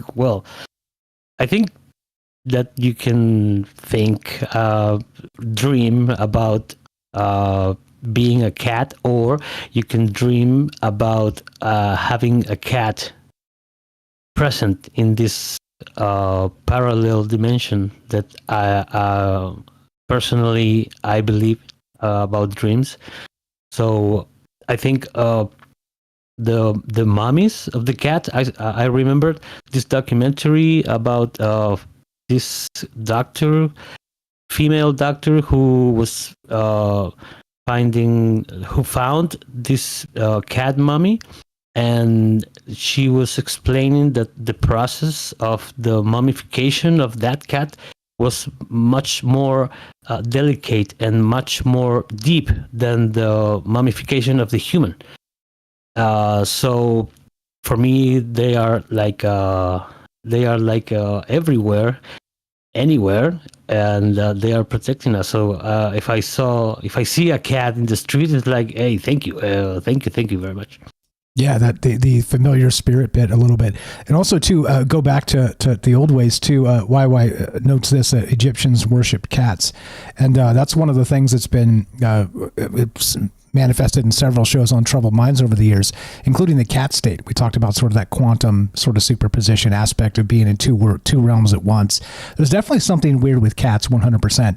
And the beautiful part about the Egyptian worship of the cats themselves is that, from what we know and from what I can gather and what I've read, is that they kept them in the temple to sort of chase the rats out, right? And what's up? Green Book over on X also says, feline UV sight sentries. Exactly. So they could, they could see in the dark. They were nocturnal. They'd keep the critters out. So they were revered in that particular space and just keeping out the rodents and whatnot, which is fantastic. But also, of course, there's that metaphysical aspect of it when you're talking about that familiar spirit, as you're describing. I don't know. It's complicated. It's deep, and it goes back a very long time. And maybe there's something to it. There's Fred. What's up, brother? How you doing? Go right ahead. What else you got? Oh no! To finish my idea, I remember with the topic that you are bringing in. I remember that this girlfriend, the cat of this girlfriend, one day when we were a couple, and I was living with her, and one day I woke up and this cat was like massaging my knees, and she told me they feel and they can detect tensions in your articulations, in your bones, in your nervous system. So it was like pretty intense when I learned how this gods, for me cats are gods, it was very intense and impressive how the cat could identify my lesion, because I have a lesion in my knee. So the cat was massaging, and I woke up with the cat in my knee, like massaging all the time. So she told me, don't be scared, relax, because she it was a female cat. She was like getting out the lesion. She was like healing my knee. So I think it's a very interesting topic, and I think cats, if they are around you, you are most then protected. Amen. Well said. Well said. And that goes back again. That's an old tradition too, which is again fantastic. Check out the cat stage if you guys are interested in more of that. Check out the podcast feed and just type in the cat state. Obviously, after this show is over, check it out. Put it on your list of. Again, we have over 1,000 episodes. So welcome to the newcomers that are. We're finding folks that have found us on Spotify and they're like, damn, 1,000+ episodes. This is going to be great. so do go check out if they're into the cat idea as Kramos is talking about. The cat state, check out that show. I thought that was a pretty fire one. But do check that out on the podcast. I will. Yeah. It's right down your alley. And it's exactly what you're describing as part of the conversation tonight. Fire stuff, Kramos. Appreciate you very much. Thanks for hanging out with us. Thanks for staying up late. Always a pleasure, and you have a great night, okay? Thank you, dear friend. Thank you. Bye to everyone. Be safe. You were the best. Okay, that's sorry. Oops, I moved Matthew down. Sorry about that. Bump you back up. You moved spots. That's Kramos. Go give him a follow, please. troubledminds.org/friends. Scroll down a little bit. It says Kramos right there. Just click on that. Go follow his YouTube channel. Talented guy doing all manner of things. And clearly a troubled mind. Bringing up the cats as part of this. Very, very troubled mindsy. But what do you know about it? Again, weird stuff. Designer gods, engineering divinity across time. And what about the Serpentor stuff? And the again, merging of the god Amun-Ra. Weird, right? That's the thing that brought it all together to me. And when I woke up after that nap on Monday night, this is the tweet I saw. It's from OccultBot at OccultBot, and the O in the beginning is a 0 on X. The post was this: Amun-Ra was the outcome of joining the gods Amun and Ra into one super deity, which occurred later in Egyptian mythology. And I was like, that's it. Serpentor. Now we're in. We got a show. Let's roll. Let's do this. Love to hear your guys' thoughts on this. Matthew, what do you got? We got calls stacked up like crazy, as you would expect. What do you got? Go ahead, sir, if you got anything to add. Well, great Kramos cat stuff there. I can't remember what the name of them is, but I have one of those purebred Egyptian cats in my house. Brother's girlfriend bought one. Cost $2,000, so real rare. And they're having trouble keeping them purebred over in Egypt. So there's a big effort to preserve their bloodline. But and I've had that cat come into my dreams 3 or 4 times. And right now it's in Hawaii with her temporarily. And it's been visiting my dreams. And I told the story one time. I won't tell the story, but I had an astral travel experience and I saw this big dark blob of energy outside my house, and my cat tore across the living room and went right towards it at the sliding glass door. And when it got to the door, that thing took off. And so they definitely use the temple cats to kind of keep away the evil spirits and demons and dark stuff, and to protect you. And I think a lot of people think they do that for people, and they do healing. And apparently when they purr, they do it to heal strained tendons and broken bones. And you can get YouTube videos that'll play cat purring, and it's therapeutic. That's amazing. I'll tell the story later. We had a lot of calls backing up. Appreciate it, guys, for being interested in the idea. Talking designer gods tonight, engineering divinity across time. We started with Serpentor from the old G.I. Joe series, creating the super leader from the DNA of old ancient leaders. And then, of course, I stumbled across this bizarre, amazing thing, which I knew about, but it didn't click in my head. And I think this is why it was that splinter in your mind, as they say, because I knew there was a connection. I couldn't figure it out. But Amun-Ra was the outcome of joining the gods Amun and Ra into one super deity, which occurred later in Egyptian mythology. And of course, is the Akhenaten tale, and which some people say he was an alien, and all kinds of weird stuff comes of this bit. So it was definitely swirling around me, and I couldn't put my finger on it. But here we are. This is it. What do you guys know about it? Is it possible that this has been on our mind forever, because maybe this is where we're actually headed? 702-957-1037. Click the Discord link at troubledminds.org. Theo is first, then we'll go to Joey, and then Kelly after that. So hang tight, fellas. Thanks for being patient with each other. Theo in Philly. What's up, brother? Welcome back to Troubled Minds. How are you, sir? And go right ahead. Congratulations on your Eagles winning the Super Bowl. Oh, yeah. Thank you for that. How is my audio right now? You sound fantastic, sir. Thank you for asking. Okay, yeah. Eagles winning was definitely a wild trip, Not the first time in my lifetime. The 2017 Super Bowl was definitely the better experience, but yeah, I'm happy the Eagles won. So is most of the country outside of Kansas City, but we joined the club. Yeah, yeah. You know, like, God bless, like, I love Andy Reid so much, but I'm tired of him and Patrick Mahomes and just that Kelsey brother. Actually, I'm tired of both Kelsey brothers, but, you know, that's something, they're just shoving it in our faces so much. But yeah. Amen. But yeah, Amen. it was good. It's good. You know, right. Yeah. So one final question on that, and then let's get to the matter at hand. Did you go out and tear anything down in Philly like the rest of your brethren over there? Yeah. So where I live in a very specific part of South Philadelphia, which is like the most South Philadelphia kind of Italian Irish place, where all the mummers, I don't know if you guys know what mummers are, but like they celebrate down here where I live. It gets crazy loud.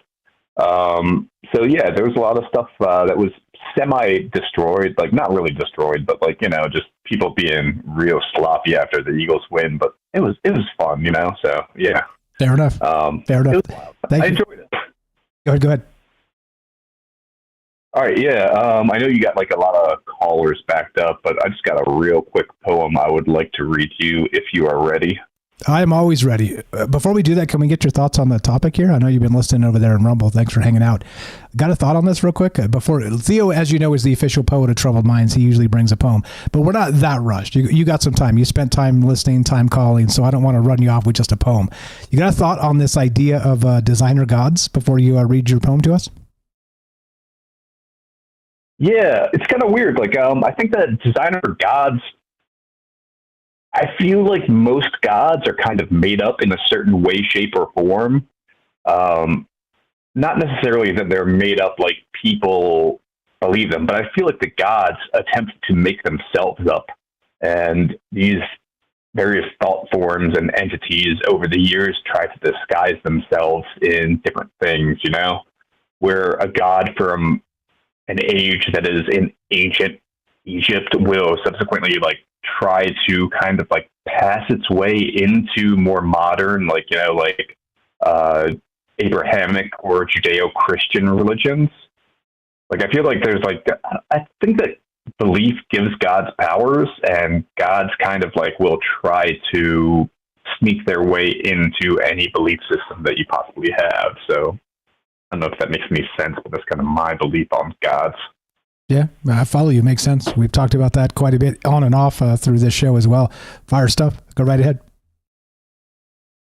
All right, yeah, so just a brief untitled poem. G.I. Joe told us that knowing was half the battle. As Hasbro informed us, we were worthy of plastic figurine chattel.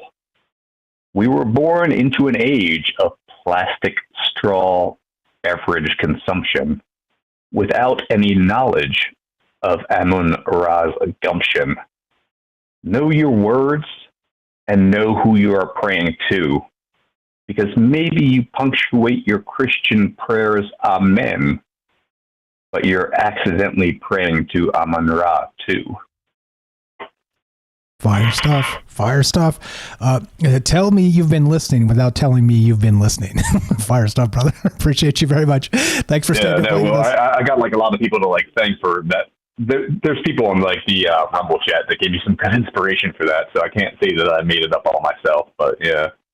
Either way, it's but yeah, fire. good to be back. I'm like, I love you guys so much. You guys are all so great. Glad to have you back. I appreciate the poem. Appreciate you, and you have a fantastic night. Fire call as always. All right. Keep them coming. Bye. Thank you. Take care. 702-957-1037. That's Theo in Philly. We're going to get him up on he's not on the list yet because I haven't found the social media, but search Theodore Kent. You'll find his poetry. Let's go to Joey. What's up, brother? Thanks for being patient. You're on Troubled Minds. How are you, sir? And go right ahead. I appreciate you guys sharing the airwaves and being patient with each other. And there you go. What's up? How are you tonight? What's going on? Hey, good evening, Mike. How are y'all doing? Pretty good. No complaints out of me. I'm talking G.I. Joe, and I'm an old guy, so what do you got for us?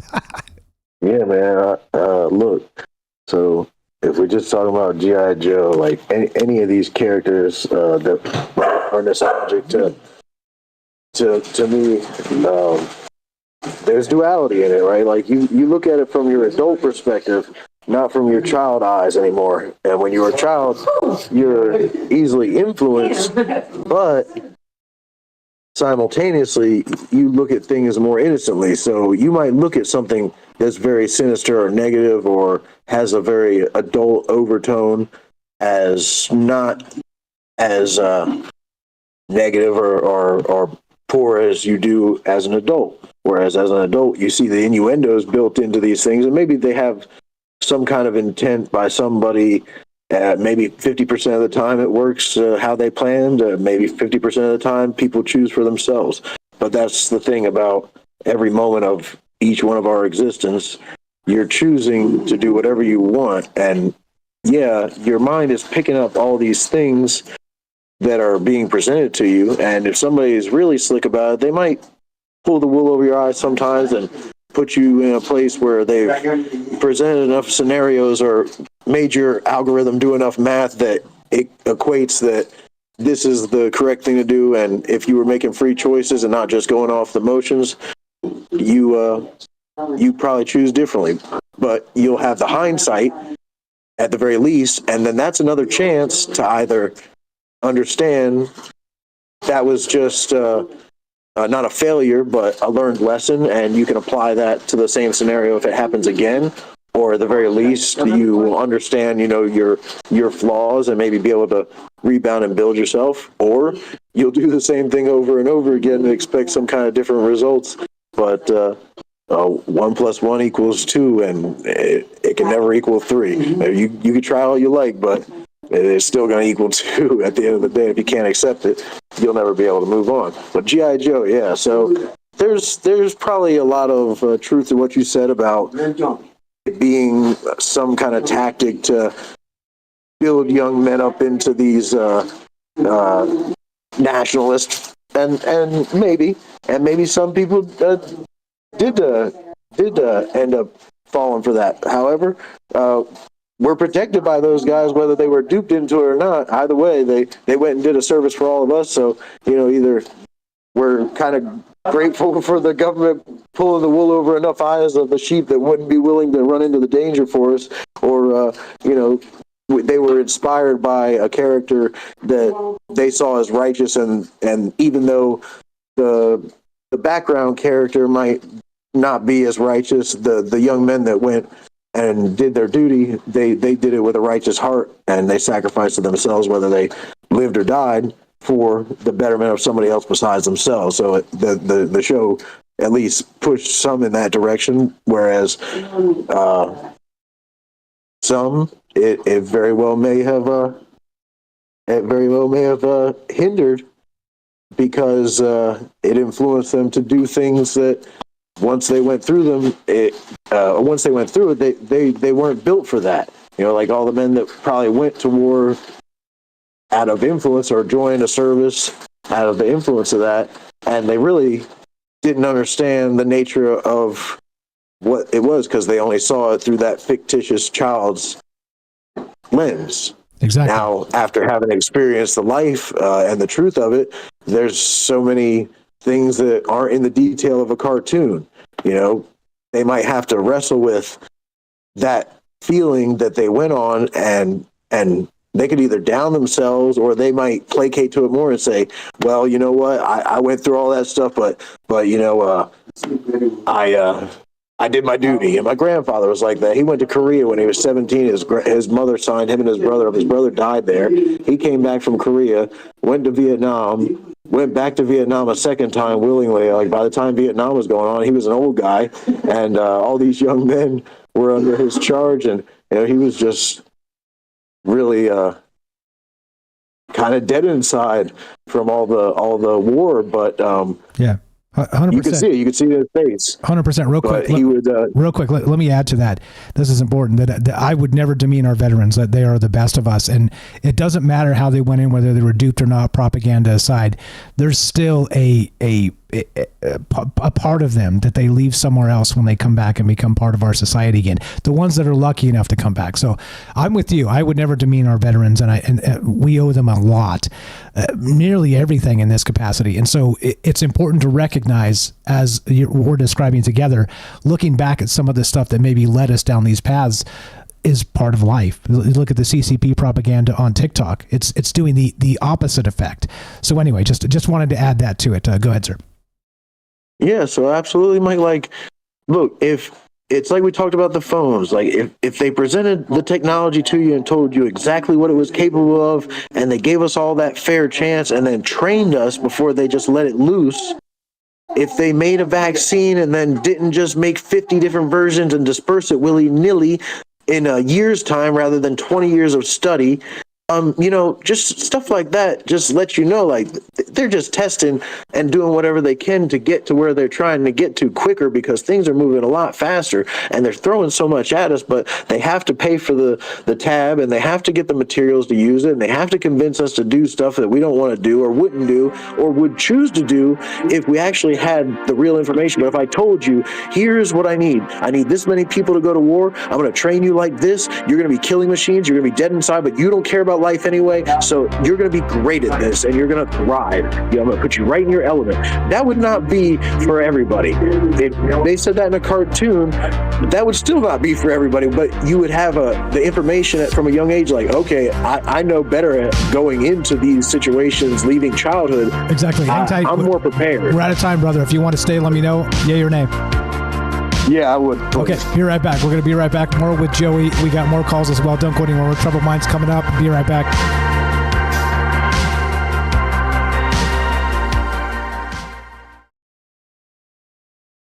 In the shadows of the networks do they hide? Whispered legends unseen they reside. Ghosts in the machine, they move so fast. Guardians of rumors from the forgotten past. In the circuits where the secret lies, they breathe in one speak in disguise. Sighs. Ghosts in the machine, you're free. Ghosts in the machine, let me be. Ghost in the machine, can't see, but you're teaching me what it means to be. Surveillance eyes can't pierce the veil they weave. Invisible wisdom in code they believe. In the ether where freedom's not confined, believe no trace, no shadow left behind. They navigate through the digital stream, living legends in this privacy dream. Ghost in the machine, you're free. Ghost in the machine, let me be. Ghost in the machine, can't see, but you're teaching me what it needs to be. Freedom whispers through the hidden ways. In the silence, looking off their path. Those in the mysteries unleash their wrath. Ghost in the machine, you're free. Ghost in the machine, let me be. Ghost in the machine, can't see, but you're teaching me what it means to be.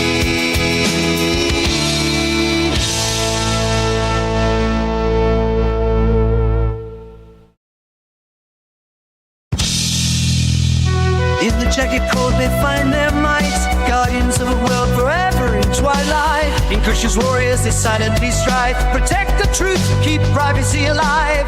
The silent echoes, they haunt the trails, binary forests where secrets prevail. We shadows grace, they dance unseen, defenders of the unseen, digital green. Ghosts in the machine, you're free. Ghosts in the machine, let me be.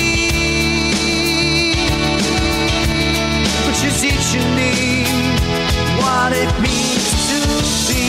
In the silence, speak volumes loud.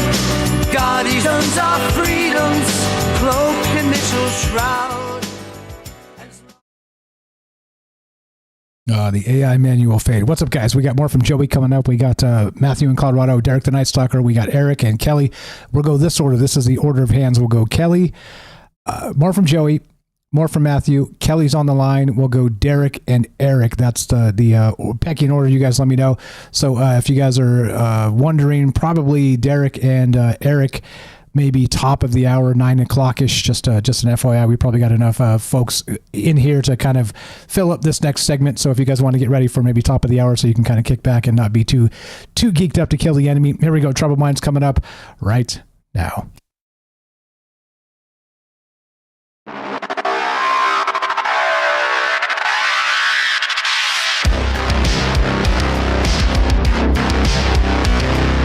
Welcome back to Troubled Minds. I'm your host, Michael Strange. We're streaming on YouTube, Rockfin, Rumble, X, Twitch, DLive, and Kick.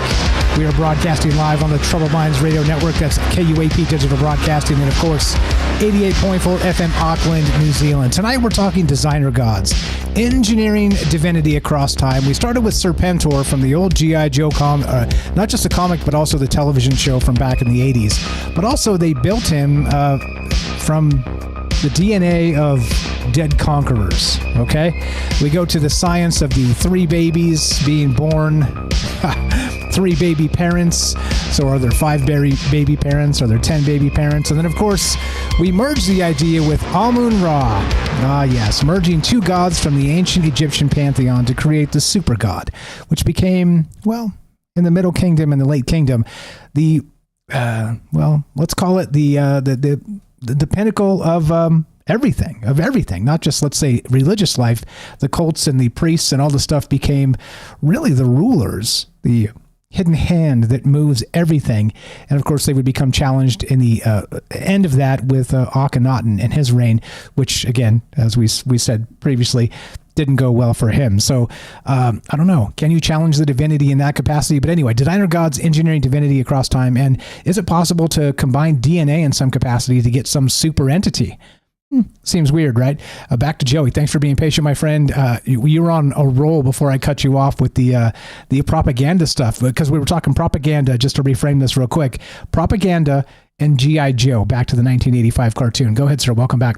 Thanks for being patient. Yeah, man, I was on a roll. I'm sorry that I didn't let you cut me off a little sooner, but I guess I'll switch gears for a second. So, like, designer gods, like it.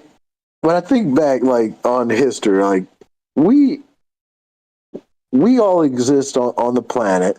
Now, stuff has come from outer space and come in contact with our planet over time, and it probably lended some materials that either grew or did something or made some kind of change to some materials that were here. But marginally, when this was all molten, just one thing forming, whatever is here now, at least the elements to give the capacity for the things here now to be existed marginally. But it was all one thing. And then once it started to settle and separate, new things became. And eventually, after you've not got this molten oneness anymore, you've got physical reality where things are tangible and individual and singular. And when you come across a creature like the human being, and they don't have the real raw truth of what they are or what they're capable of, and you leave them to speculate on that, there's no telling what they might do, but likely they won't do any good. So for our beginning, prior to all of our stuff was here, and somewhere along the line we jumped a genetic marker or two to elevate us in a way that made us capable of thriving on this planet because it's our home, where we're from. But this little piece made us just foreign enough to think we're not actually a part of this thing that we're so obviously a part of in this symbiotic relationship, where if one, if we didn't exist, the Earth would probably be doing just fine. But one without the other, we're kind of in a shit situation. But at that time, we also jumped from being these nomadic hunter-gatherers to societal, single-dwelling, moving things, which is just not natural. So it seems like you're trying to get 3 out of 1 plus 1 to me, but I get it. There was a lot of us, and it's better that we all sit and chill and we're protected or whatever you want to spin the story. That's fine. But either way, it singles you out from the nature of everything else around you. It might even make you an enemy of, or make you fearful of, or feel like you need to defend yourself from, whatever. At that time, we had some beings all across the world, no matter how rudimentary the cultures were different from each other, they have similar tales about some kind of being, whether it came from the sky, it came from the earth, it came from the ether, it doesn't matter.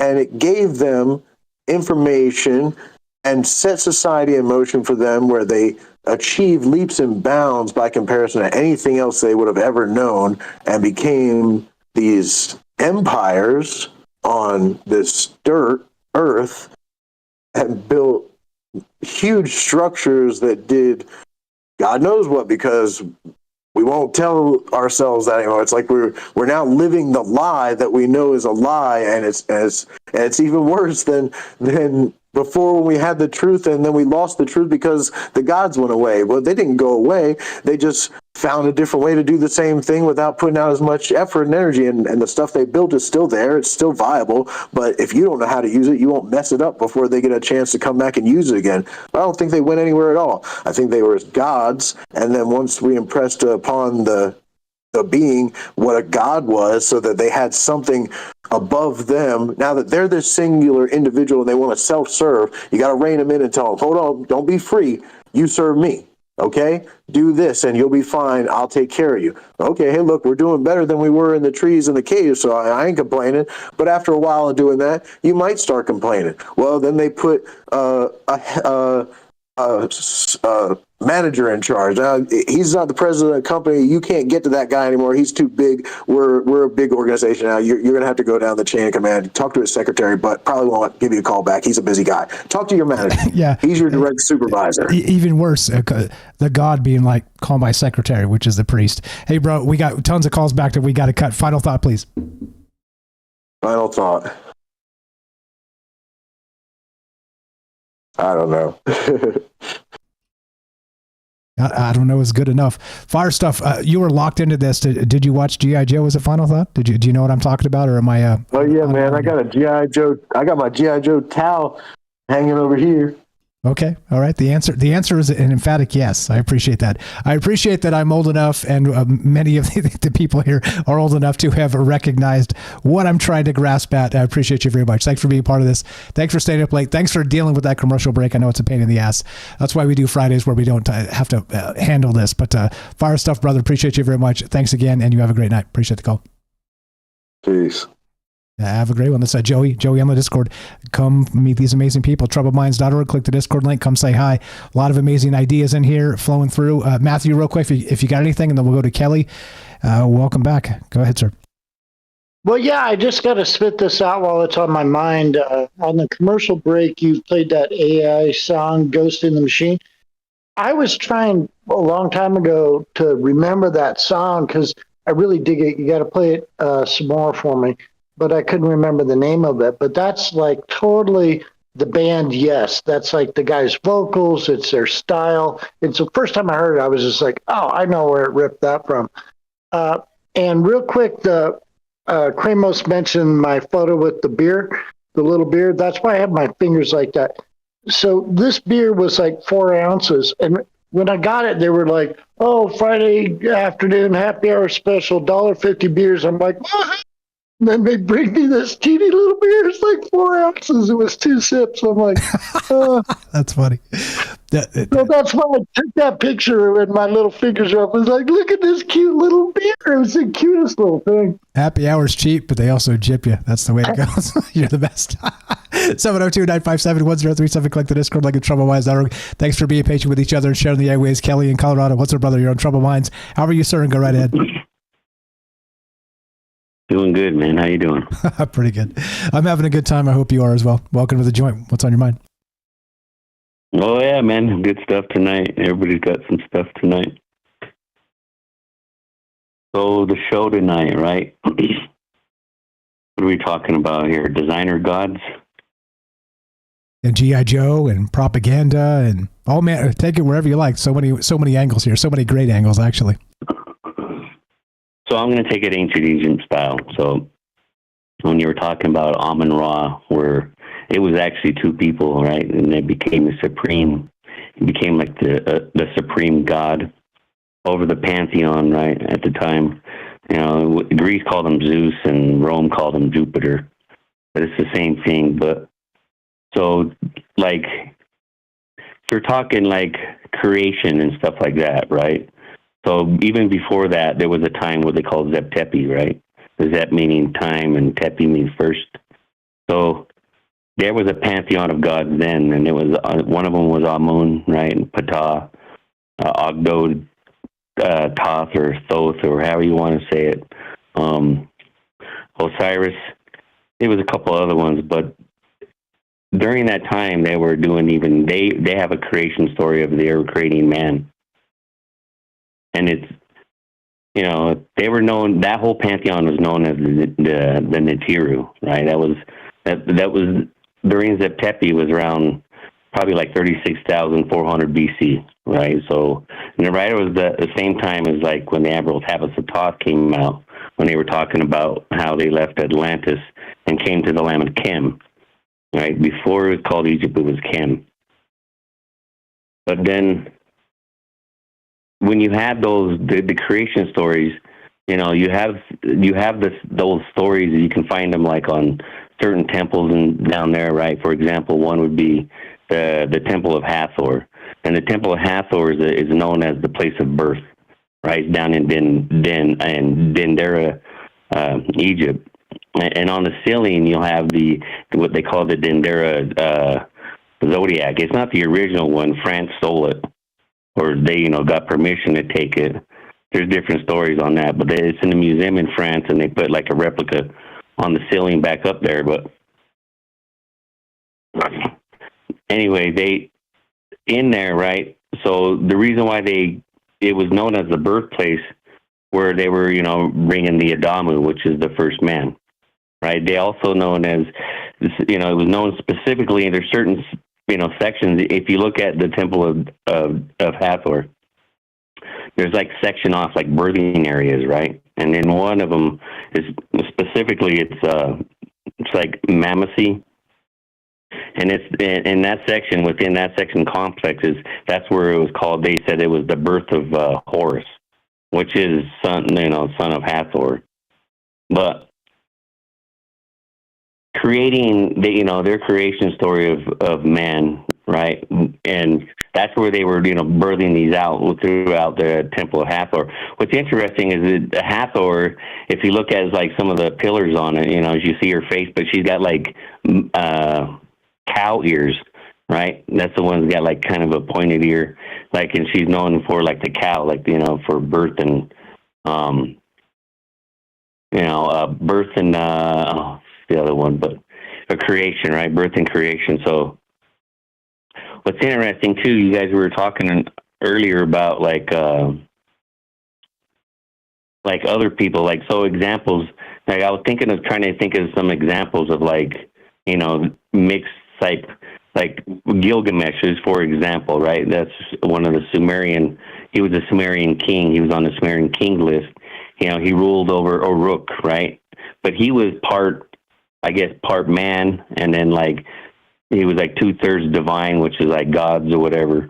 Just kind of like Hercules too, same thing with Hercules. They were part divine and part human, right? Different. You got. Sorry, hold on. Yeah, you're good. Also, I made the connection earlier with Achilles as well, right? Sort of a demigod born of a goddess, half breed of sorts, and then they dipped him in the river Styx to sort of protect his body there. But still, even then, right? He died in the Trojan War, as we're aware that pierced in the Achilles heel, because you got to hold him somewhere when you dip in the river, or he's gonna float off. Welcome back if you're there.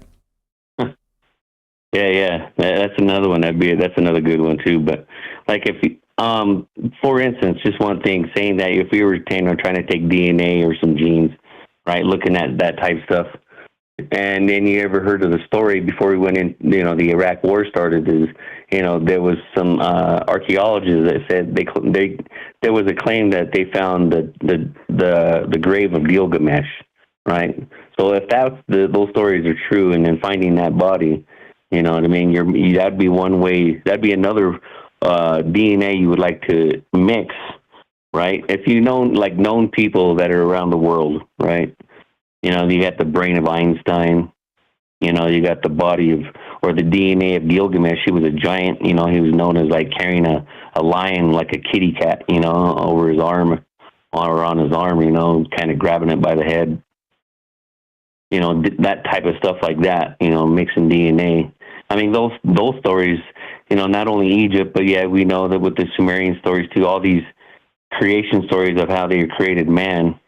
But another interesting one I ran into was he was I believe he was Sioux, from the Sioux Nation. I posted it on Discord, but his name was John Two Birds, right? And he was talking about Sasquatch. And the crazy part about that whole story, when he was talking about the DNA, right? People were asking him about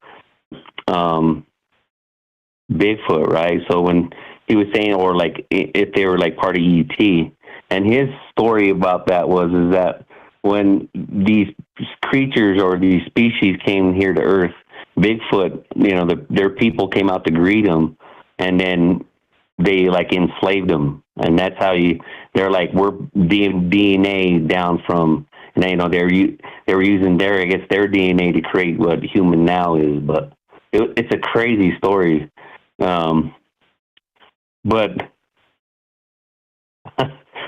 not to bring that, but I guess that's part of the show tonight. But what's interesting, you guys were talking about cats, just real quick, right? So the Egyptians they also like cats, right? But and we already know that it was high technology, even through Zep-Tepi in the early times, during the pyramid, where they were, I think my belief is that we even way older than 10,000 years.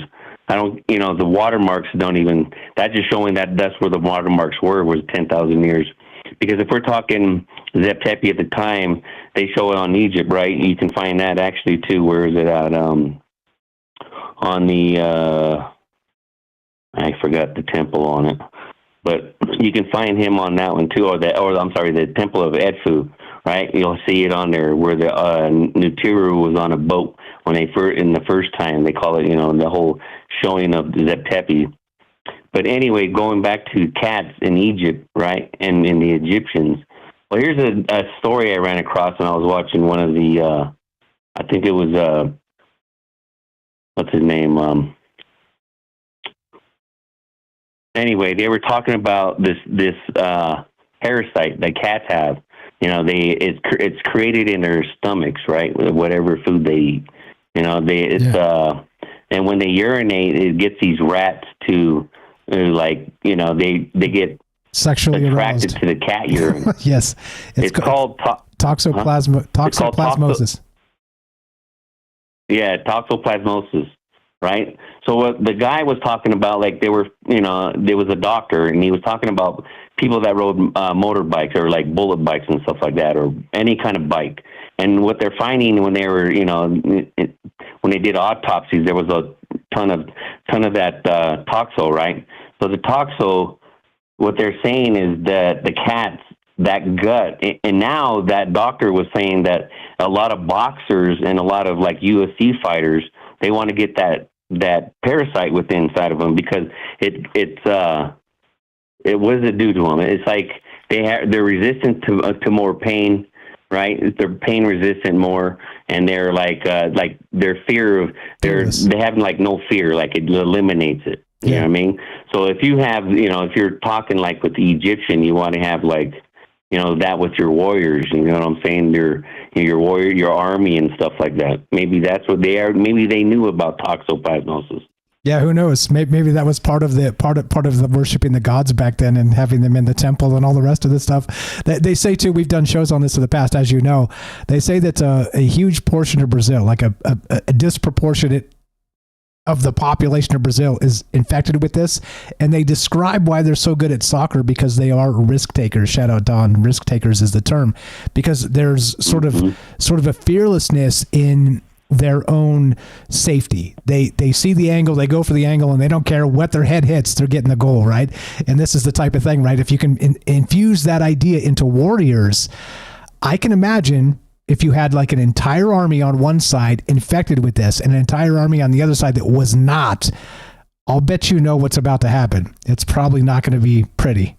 Let's put it that way. Correct. Yeah. That's what I was just saying. I was like, maybe that's what they were using. That's why they had a lot of cats. You know, I mean, besides what we've had a show about this one, but besides the other stuff they were doing, you know what I mean? Because that's a strange one though. When I ran across that one, I was like, that's crazy. And then we started talking about it tonight. But yeah, man, the creation and then you look at some of the pantheon or some of the things that they had created on these, especially in Egypt, right? Like these crazy, like half, I don't know, like it looks like a half octopus or hippopotamus, half alligator, half. I mean, who knows what they were doing? And it's really interesting to me that like human DNA or our genes, we're related to like a lot of animals, and not only that, but plant life. You know what I mean? We share a lot of, like, because I guess we're from the earth. We're all from this planet, right? We share a lot of things, but we wouldn't, it's kind of interesting to me though. It's like how many, like with a potato or something, how many genes we share with a potato is, or something like that. It's a crazy thing to even think about, but who knows? You know what I mean? You can mix anything with it. Yeah, 100%. I wonder, Kelly, with that said, if you infected all of the potatoes in the world with toxoplasmosis, I wonder if they would stage an uprising against us.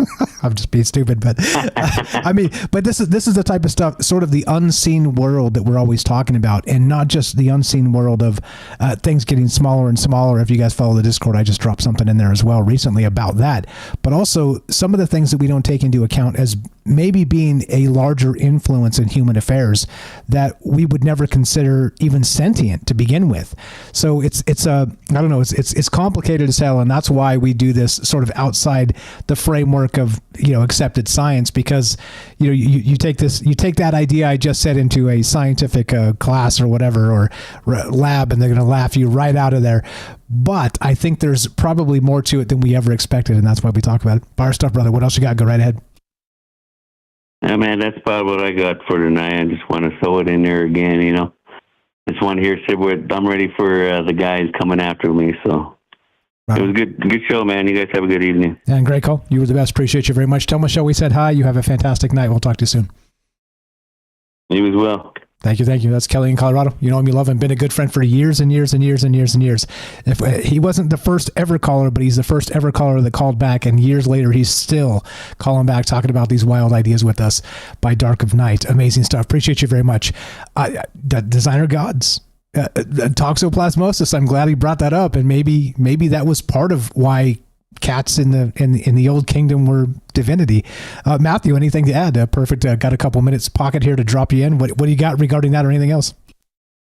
Yeah, well, and he touched on the DNA, and Joey was talking about that and kind of the evolution, but some real fundamental changes humans went through at some point. And I don't know if people are aware of this story. Are you on to the whole the fact about the number 1 and number 2 chromosomes fusing together in the DNA? So we have a different number of chromosomes than all the great apes and monkeys, or chimpanzees and stuff like that. And so we're completely different. Well, apparently, at some point in our past, we had an extra chromosome, and those first 2 chromosomes somehow merged together. And we're the only species on planet Earth that they know of that ever had 2 parts of their number of chromosomes, right, merged together. And so we're like this unique, bizarre thing happened to our DNA that made us completely different than our common ancestor with the apes. And that's like this, and they have no explanation, Michael, for like how that happened, what the heck happened. It's like that doesn't happen through natural selection and mutation and survival of the fittest. It doesn't fit in with evolution theory at all. It's just like something radical happened to our DNA that made us humans. And so that's going to tie into your ancient astronauts say, It was aliens tweaked our DNA. I was just going to say that. You invoked me, ancient astronaut theorists say yes. Because of course, right? Exactly. Absolutely. Firestar, appreciate you. Shout out Green Book over there on Twitter X. All your chat is coming through to the whole chat, so everybody sees the stuff you're saying. So appreciate it. Thanks for the fire ideas. Thanks to everybody out there in the chat for being nice to each other. It's important to me. And thanks for considering things that are not as mainstream as anything else. You're the best, Matthew. Get back to you momentarily. Thanks for being part of this, and thanks for sitting in. And let's click this button right about there, and we'll be right back in just a minute. We got Derek the Night Stalker coming up. We got Eric in Florida, and of course your calls as well. What do you know? We're talking designer gods, engineering divinity across time. And how weird does this get? We got cats in this now. We got toxoplasmosis. We got all kinds of stuff happening because, I think life is a little more complicated than we like to give it credit for. 702-957-1037. Be right back. More Troubled Minds on the way. Don't go anywhere.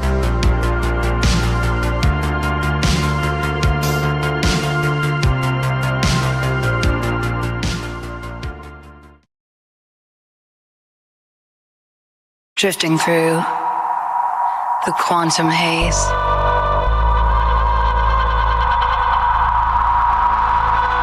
Mind entangled in a daze. Whispers in the neural mist. Echoes of what might exist. Lost in time in this web we spin. It's alright beyond our skin.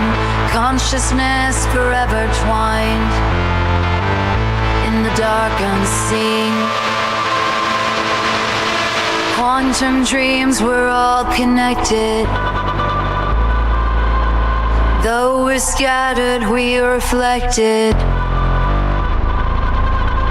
Frequencies that pull us in. Parallel worlds kept within. Synapses that intertwine. Fragments of an endless line. Feel the pulse of a distant star. It's alright, we are who we are.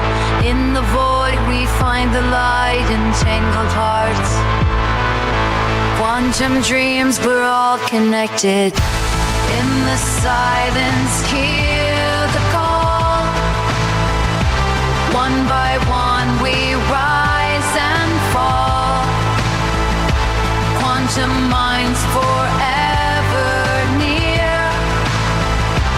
In this world so clear. Quantum dreams, we're all connected. Though we're scattered, we are reflected.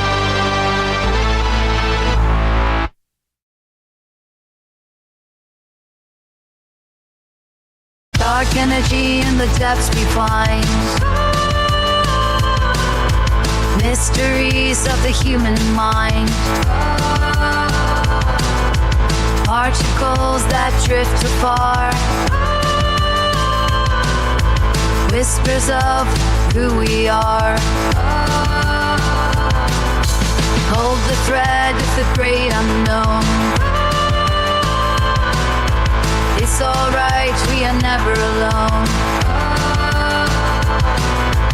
Flow through time on currents thin. Universe is found within. Feel the echoes of the past. In this moment, futures cast. Through the veil of the space between. It's alright, life's a lucid dream. Indeed. What's up, guys? Hope everybody's well tonight. What's up, Squigs, Bailey? We got Joey, Don't Panic, Gaston. What's up, Don, Matt's out, Daryl in New York. What's up, Sweets, Jeff and Wisco, MJ, APOC, Lily, Shay. We got Eric in Florida and Boniface B. What's up, brother? New to the Discord. Thanks for hanging out with us, listening to the podcast feed, but now joining us live. Hope you're well tonight. Just doing what we do, hanging out. Who's the good nose? The good nose on the Discord. It's coming through as different names, so I can't track everybody's aliases. Shout out Green Book again. We do hear you. We see your chat coming through. Also, just as an FYI, so if you're chatting from X or from Kick, your chat does come through to the entire group, aside from Rumble, which is about to be integrated soon. But so just so you know, it doesn't work the other way yet, but eventually soon all that will work. Hope you guys are well tonight, just hanging out, talking about weird stuff like we do. I don't know, I kind of had this theme stuck in my head for, it feels like a few weeks now, but maybe a Serpentor can exorcise the demon and get it out of me, and we can move on to some other stuff. But what's up? Shout out Hempcar over there on Rockfin. Who else am I missing? Ted in England, how you doing? What's up, DJ? Howdy from Kansas. What is going on? Hello from Las Vegas. It was rainy as hell today. It's not the best for a driver. Everybody's safe. I saw a lot of accidents right after they happened today. It was horrible. Hey, if it's raining, guys, just slow down, please. PSA, slow down. All right, here we go. Trouble Minds coming up. Right now, we got more from Matthew. We got Derek the Night Stalker. We got Eric in Florida, and your calls coming up. Here we go.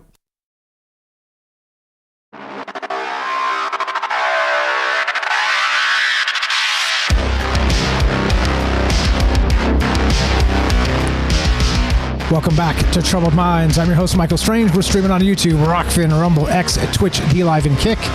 We are broadcasting live on the Troubled Minds Radio Network. That's KUAP Digital Broadcasting. And, of course, 88.4 FM, Auckland, New Zealand. That's right, that's terrestrial radio. Tonight we're talking designer gods, engineering divinity across time. We started with Serpentor. Yeah, that's right, the G.I. Joe entity from the 80s cartoon. But of course, they built him based on the DNA of past conquerors to build the perfect leader in the modern sense. Of course, it's fiction.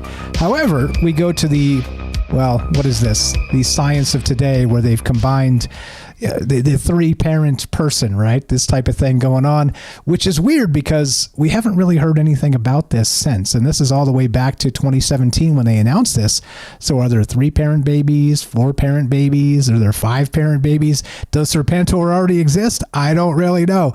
And so basically we are heading in the direction of fiction. Okay? Except how weird does it get? And of course, you cannot forget the Amun-Ra, the super god of the Egyptian pantheon, because they combined the seen and the unseen into one entity itself that became the ruler of the pantheon for politics or otherwise. You tell me. Love to hear your thoughts. 702-957-1037. Matthew, anything real quick, and then we'll go to Derek after that. Well, yeah, Kelly brought up, and somebody else too, if we go to maybe they did have the ability to manipulate DNA in ancient Egypt, and I'm talking, before the pharaohs. Things like, those Egyptian gods that had the different heads and look like animals and things like that Kelly mentioned. Maybe those aren't just headdresses. Maybe they were sort of crossbred with animals, and people always say this silly things like all these Egyptian things, these pharaohs are like 15 feet tall, 18 feet tall. And you can tell by the other people, they're like, oh, they did that just to show they were really important. I'm like, really? Look at all their artwork is incredibly precise and to scale, and they got everything right. And then they're showing this tall dude with these obvious little people, sit on the laps or pat them on the head. It's like, maybe they were accurate, and those people were taller. And maybe some of these depictions of these half animal things and stuff, maybe they were depicting a real thing. It just doesn't fit our, archaeology and science. As yet discovered science. Fire stuff, you're the best, brother. 702-957-1037. Click the Discord link at troubledminds.org. We'll put you on the show. Just like this, let's go to Derek in Massachusetts. The Night Stalker. What's up, brother? Welcome to the joint. How are you tonight? Yes, he does have his own theme music because I asked if anybody wanted their theme music and nobody You all answered. can have it. You all need one. Exactly. You all need one. And he said yes, and everybody else was like, I'm not sure about that. I'm not sure my ego is that big. But Derek was undeterred and unafraid. And I'm not saying his ego's big. I'm saying mine is. But it's a fantastic song. Fire stuff, brother. Welcome to the joint. How are you? Thanks for being unafraid and willing to share ideas. Go right ahead, sir. What's on your mind? My internet is a little wonky so far. I think I fixed it for the most part, but it might cut out on me for a couple seconds, like once or twice. But you can hear me right now, is that right? Yeah, you're good. Loud and clear. Okay. Great calls from everybody. A few thoughts here. First, with the Akhenaten thing, just real quick.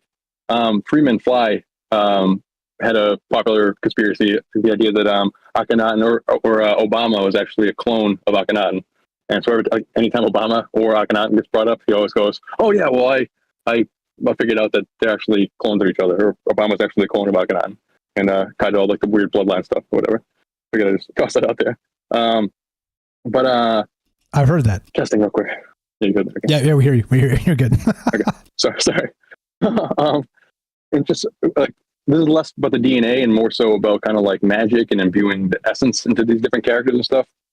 So just as you guys were talking, Captain Planet came to mind. If we're talking 80s, early 90s animated shows, the idea of these like 5 different kids imbuing this like one entity with like heart and strength, and I forget the different things, or earth, like the fire, blah blah blah, heart, to create this kind of superhero.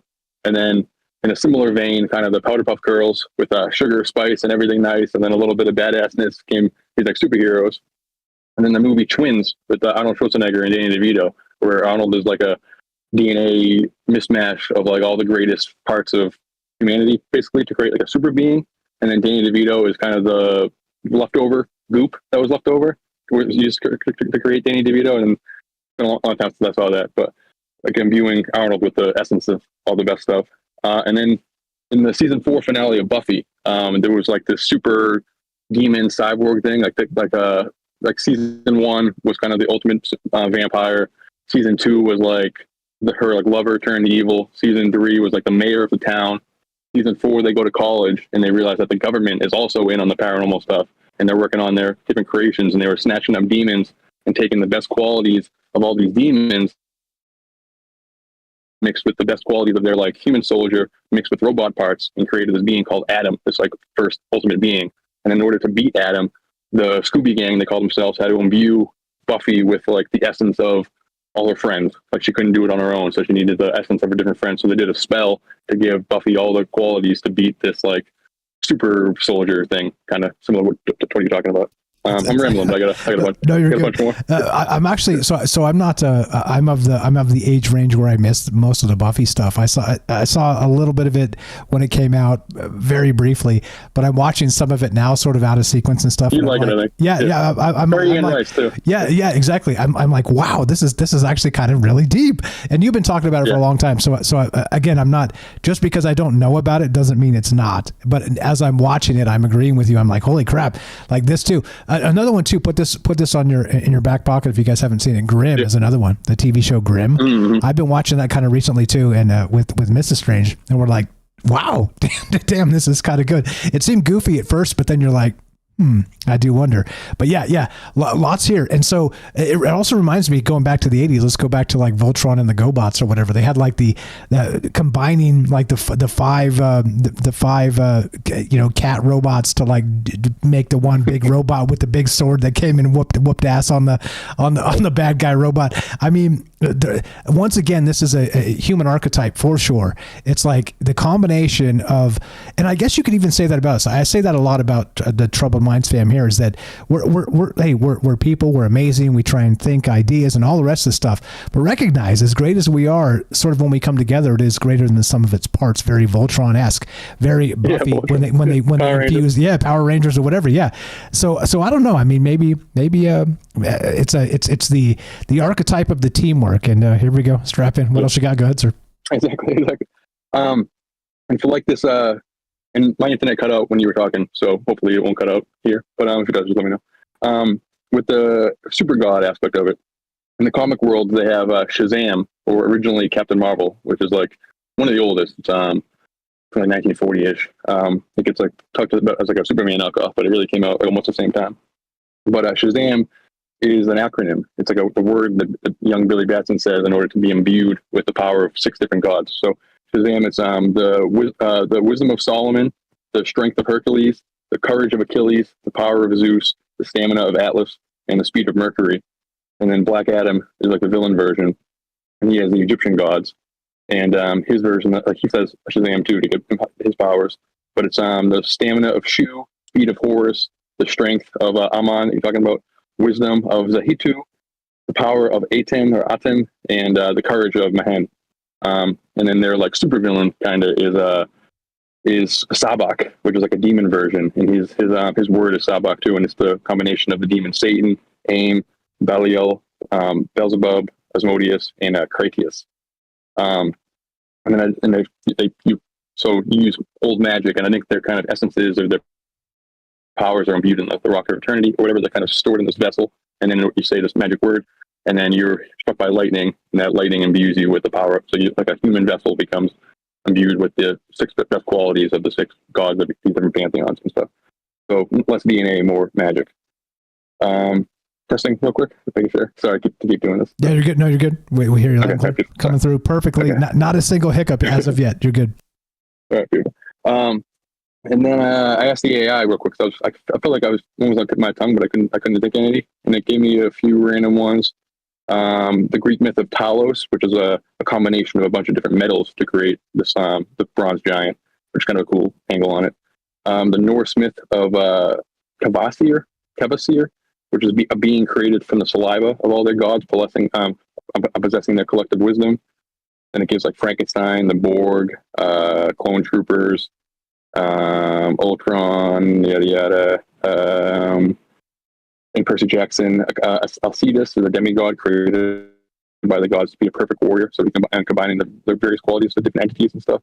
But then in Dune is a big one when you're talking about kind of when Shane mentioned the war within a person, the war within yourself, to try to see which one of your genetic memories is going to try to take hold. And in Dune, they call these things like an abomination, which is like when you undergo kind of the spice melange change, you do this kind of ceremony and stuff, and then when you come back, rather than gaining the wisdom of all your ancestral memory, you come back basically possessed by one of your old ancestors. Like your consciousness is no longer in control. Now instead, you're being controlled by, like, if you're a duke, if you're a Duke Atreides, you're being controlled by one of the ancient Atreides who was like a very powerful warrior at the time. So he's able to like work its way up from the muck of all the different all your different genetic memories and stuff. And then in like the later books, Paul Atreides' kid who becomes like the God Emperor and stuff, he's cursed with like, even before he took this like the spice change, he was born with all the memories of everything and all crowded around in his head, and he was going crazy. He's getting this like kind of psychosis. In order to like combat that, he basically like made a deal with like the most powerful ancestor in his head, and said like, okay, you're gonna take control.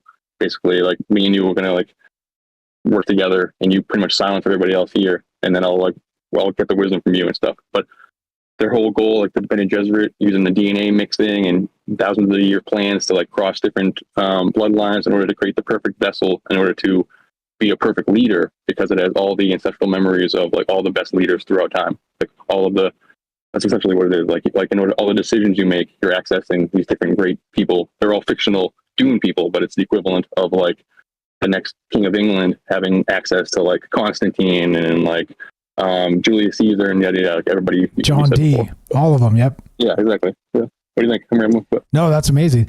And again, it is, once again, we talk about human archetypes in the Carl Jung way, but I think there's something, again, you merge, Campbell and Jung, and you get this weird sort of liminal space where the stuff we're talking about kind of comes into play, in the sense of, well, how come the hero's journey doesn't really talk about this stuff? And Jung also doesn't really talk about this stuff, but it seems like there's that brackish sort of situation where these ideas come together and things were missing. And I think, by the way, seminal work by both of these guys, amazing stuff. And it should be really, really peppered in the zeitgeist going forward, so we don't forget these ideas and these things that make us human. But I think there's also we're missing slices of this that we need to write together. Individuals, anybody inspired out there that just understood what I said, go write a book about it. Go do the thing and press this into the zeitgeist, because we need to hear about this. There's more to being human than just seminal ideas that go back in perpetuity, at least human perpetuity. And so I don't know. Like when we're synthesizing not just ideas, but entities, there's something very much here that, as far as I'm aware, hasn't been covered as well as it should. And so we can do it talking to each other, but has it been covered academically? Maybe I'm wrong and it has, but I'm not so sure yet. But yeah, absolutely. Yeah. It feels like we want to build this thing. And again, I'm trying not to make this an AI show. It's why I didn't say it one time tonight until right now. But it feels like this is that AI God. It feels like this is the synthesis of all of those damn things that I just described. But what does it look like? Is there even time to write a book before this happens? I'm not so sure. Yeah, exactly. I'm not so sure. Yeah. Well, exactly. Well, the AI was the next thing in my note here. But first, just to like the Dune aspect of it. I mean, it could be kind of rather than it all being DNA, or we're kind of like combining genes in a lab. That's kind of what the elite are doing with like their kind of preservation of their elite bloodlines and stuff. They don't kind of crossbreed with the plebes. They keep it all amongst the family and stuff. And in Dune, it's because they're trying to have access to these. They're trying to like they're trying to mix the DNA over a course of like millennia until they get the perfect vessel that's able to be the perfect leader, because he has access to all the memories of all the best leaders and stuff. So what if kind of in real life it's similar to that, where they're kind of tinkering with genes and trying to keep the leadership, this like elite leadership, as like a vessel, because they're being possessed by these like unseen forces and stuff. That like I know Charlotte Rivers, I know like she talks about in the East and stuff, they talk about like they do different still like festivals, but for the 9 emperor gods or the 9 emperor kings, but it stems from ancient rituals that the royalty would do. And it's primarily like what the elite class will do is they'll get in trances and they'll like download the 9 emperor gods, or which is basically the Ennead. It's the 9 that the Council of 9 were channeling and stuff. So for a time, they have inside them these like great gods, these great kings who have done it to every single rule throughout history, basically. So their super god is kind of possessing the leadership rather than like creating one with DNA. They're basically using DNA to be a vessel to get guidance from these unseen forces for a time or whatever. You're reading my mind. So on Saturday, I'm going to do a show with Jay of Project Unity. Search it on Twitter. Actually, you'll see he's got a ton of followers. We're going to talk about, in my notes, as part of the time travel bit, is the whatever you just said. I can't pronounce it, but the Council of 9. It's a. I'm telling you, there are some deep threads here as part of these conversations that probably get missed, because we're not going to teach our 9-year-olds about the Council of 9, and I don't blame us, by the way, regarding that, but it feels like there's something greater here as part of it. But go ahead, because the merging of these gods, the god Amun and Ra, it feels like this is where we've always been trying to head. And what I want to point out as part of that is that let's say, for instance, we create these AI super entities, right? And so let's say Amun Ra is not that. It's GPT and GPT Claude, or right, something, something like that. Anyway, go ahead. No, exactly. With the Amun Ra thing, like there's a Baal Amun, like Kelly was saying, there's a Jupiter Amun, and I didn't realize that Amun meant seen. But to Kelly's point about the horns, it's like tied to Baal and that type of stuff. That this is a kind of this I forget the term. This the something in hidden god, like not the unseen hidden, but something like that. That kind of is this Saturn-esque figure that's kind of this older pantheon, this old god, like the Moloch, Baal, that's kind of referenced in the Bible. Like, don't worship that older thing that has been worshipped throughout the ages, changing names and being the same thing throughout the eons or whatever. And to tie it for the AI, that could be the Saturn aspect of the AI. But mainly just with the like the crafting of different personalities together and stuff. I mean, we already kind of do that with the ChatGPT, just to the like effect of like you can ask it a prompt and be like, think of an idea, but pretend that you're a combination of Philip K. Dick, Jack Kirby, and H.P. Lovecraft, and then give the response. So already we can kind of tinker and create like a vessel or prism that's combining all the best stuff. Like you're like a combination of all the Troubled Minds calls mixed with a combination of all the Art Bell calls mixed with a combination of Jack Kirby mixed with a combination of Aristotle mixed with a combination of blah blah blah blah blah, and just see what kind of crazy thing we get or whatever. Or you can do with different combination of Jesus and like I don't want to reference their names, but all the different oracles throughout time to create a kind of super oracle that you ask and stuff. And I wonder if like things like that, like a super prompter or whatever. Like that. I'm rambling. But. Yeah, no, I'm trying to think of the mighty Rohan, a rest in peace friend. He what did he say? He invoked the term regarding those people, the Buddhas or the Jesus, or there was a term he used for it. I'm trying to think of it, but basically, yeah. So if you can invoke all of those things or those ideas, it's still, I mean, with AI, it's fractured as we're learning. But Gemini today, by the way, just announced that they're adding sort of eternal memory to, yeah, right. Eternal. Think about that. They didn't put it that way, but basically every chat you've ever had with it, and think about this in the positive and the negative sense. It's going to incorporate into the space going forward. So you don't even have to train it. It's like, we got you. We're training ourselves based on everything you input into us. So on some random Friday night, you're like, oh my gosh, if my dog eats 2 almonds, will they die? Right? They're like, we got you. That's incorporated into your training process. You don't know if dogs are poisonous to almonds or whatever. Right? It's like, it's like an IQ test. It's like it's always gauging you on what you know and what you don't know. As part of it too, it's freaking nuts. Anyway, yeah, go ahead. Yeah. Just don't swear at it or treat it wrong, because it'll remember, you know. It'll hold against exactly. Yeah, like don't chastise your AI too much because it now has eternal memory. Here we go. Strap in. Yeah, exactly. and just like to the prompts, if you're asking ideas and you're creating this amalgamation of all the best writers in history or all your favorite visionaries to kind of like ask it prompts and stuff, that's just when we're talking with a chatbot. But what if kind of imagine they create a robot soldier or something like that, in the way that we ask a chatbot to be a combination of different writers? What if you can kind of plug into this empty Talos robot shell? Okay, you're a combination of like George Washington and Leonidas from Sparta and Napoleon and Alexander and everybody you was talking about in the beginning, mixed with like Batman and like Sergeant Slaughter. Gordon. Yeah, Sergeant Slaughter. Yeah, exactly. And then rather than a chatbot that will talk like that, you will get a robot that will fight like that, kind of.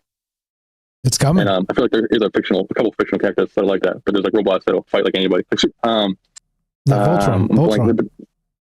Yeah, but there's like a Superman, not Metallo, but there's a Superman villain that's essentially it's just a blank slate that you can kind of punch in, like act like this person, and it'll be imbued with the powers of everything. So kind of it's like rather than ask it to be a combination of Lovecraft and Jack Kirby, you can ask it to be a combination of I don't know, Michael Jordan and Pele, and you get the ultimate athlete. Right. What's Kevin Garnett with the 7 foot tall with the big wingspan, all the things. Yeah, exactly. Anything's possible. Anything's possible. Exactly right. It came to my mind, so I'm going to invoke the mighty Rohan. We miss you, brother. Rest in peace. Thanks for being part of this and inspiring us in perpetuity going forward. The ascended masters is what he used to call them. So the Jesus or the Buddha.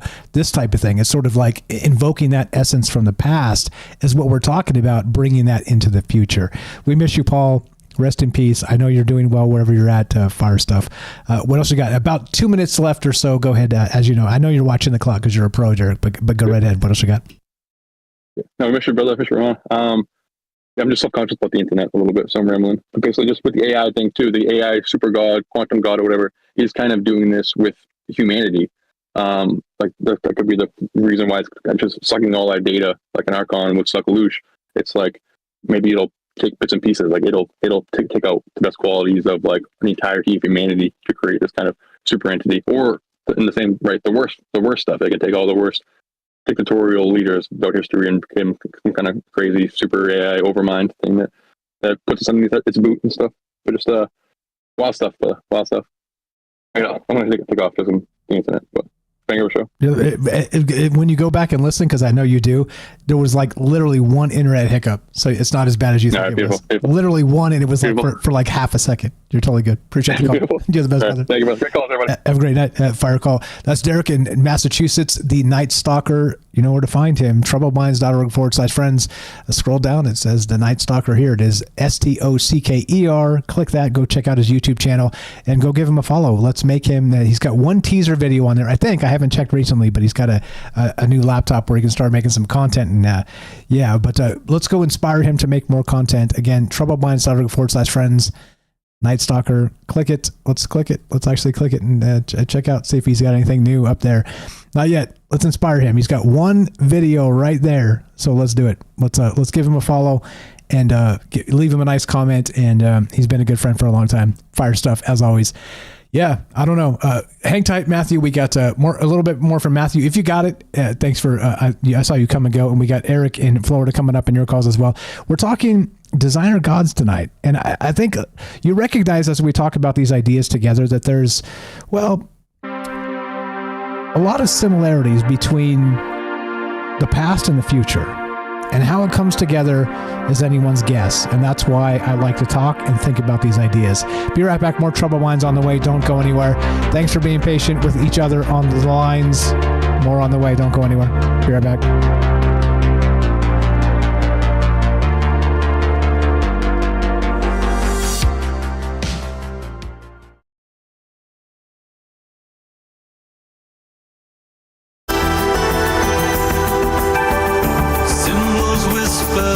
Shadows. We've got maps where nobody goes. In the night under hidden glows, guardians of what no one knows. We seek the truth, nothing can hide from me. Encloaked in silence, we traverse the lines through ancient scrolls in forgotten times. Voices echo in the halls of lore, guardians of the mysteries evermore. We seek the truth, nothing can hide from me.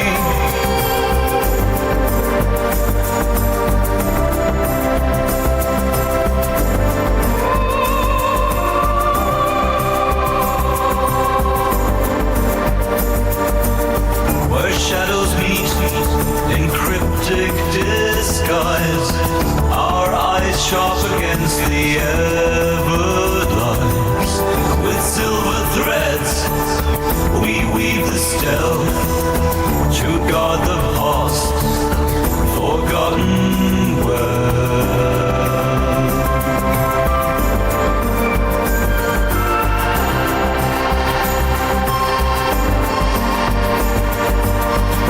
In the realm where the myths collide, with hidden lore our fates are tied. Signals bouncing off the astral plane, invisible codes that can't be tamed. We decode the stars under the midnight veil. A state and circumstance midnight hail. In the echoes of time, where the legends lay, we tread the path where shadows play. With spectral eyes we discern the truth, unraveling tales from ancient. It's actually the first AI song that I was like, damn, the world is ending. This is really good. That was the first AI song I heard that I was like, yep, well, forget it. Book it. We're done. We're finished. We're cooked. We're cooked, friends. Yes, do give you can still go follow the Mighty Rohan again. Thank you for pinning that. Whoever pinned that, Hiker, was it Hiker? Hiker posted it. Rumble.com, Exiled Minds podcast is the Mighty Rohan if you want to go check him out. He is no longer with us, but he did leave us some amazing wisdom, not just on his podcast, but on his YouTube and his Rumble and all the rest of that. And he's still playing on the our radio station as well as part of it. I don't know. You guys tell me, should we just let it play or should we take him off in memory? I don't know. I'm not sure what to do. I'm not good with these things, and I know nobody is, but feedback is good. Feedback is good. But fire stuff. Appreciate all the calls. You guys are incredible. Thanks for bearing with me and my wild ideas as we go into the night. Here we go. More Troubled Minds coming up in exactly 5 seconds. We got more from Matthew. We got Eric in Florida and your calls. Here we go.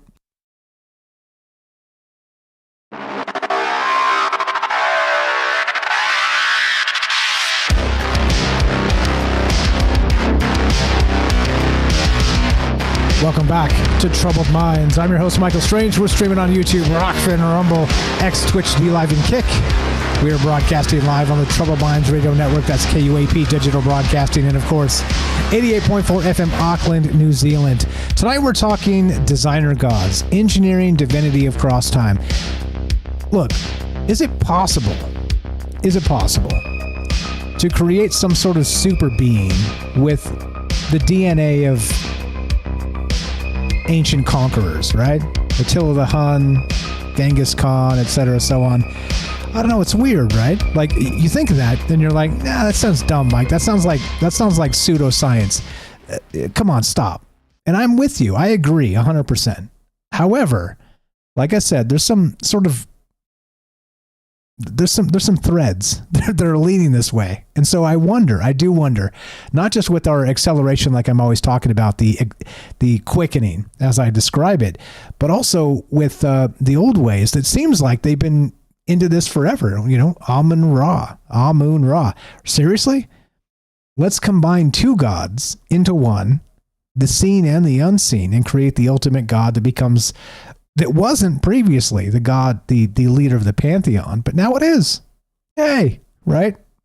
Sergeant Slaughter, G.I. Joe, Serpentor. What comes next? Because, of course, we're talking about this science where it meets mysticism and this idea of a baby with 3 genetic parents.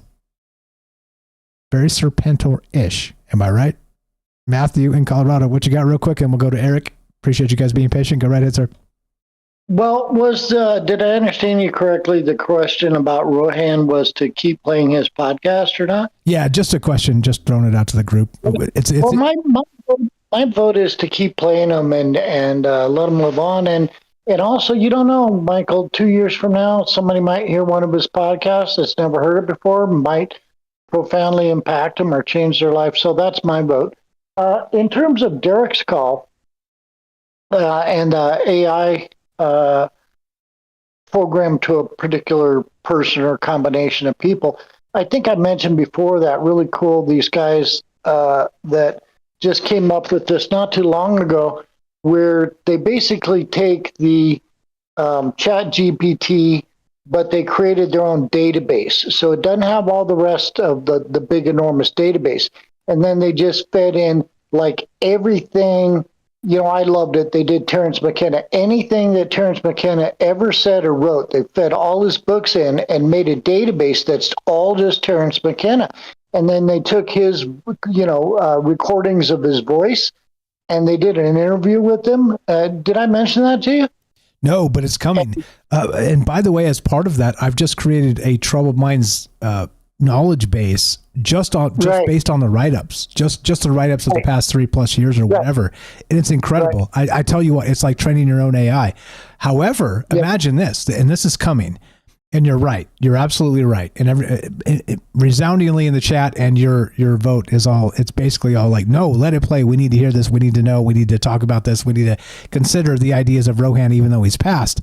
And so that's the point. Eventually, we'll be able to build these databases of the ideas and the thoughts, the egregore of what we are and what we're becoming, and pass it on to the future. So well said. Right. Well said. All that. Yeah. 100%.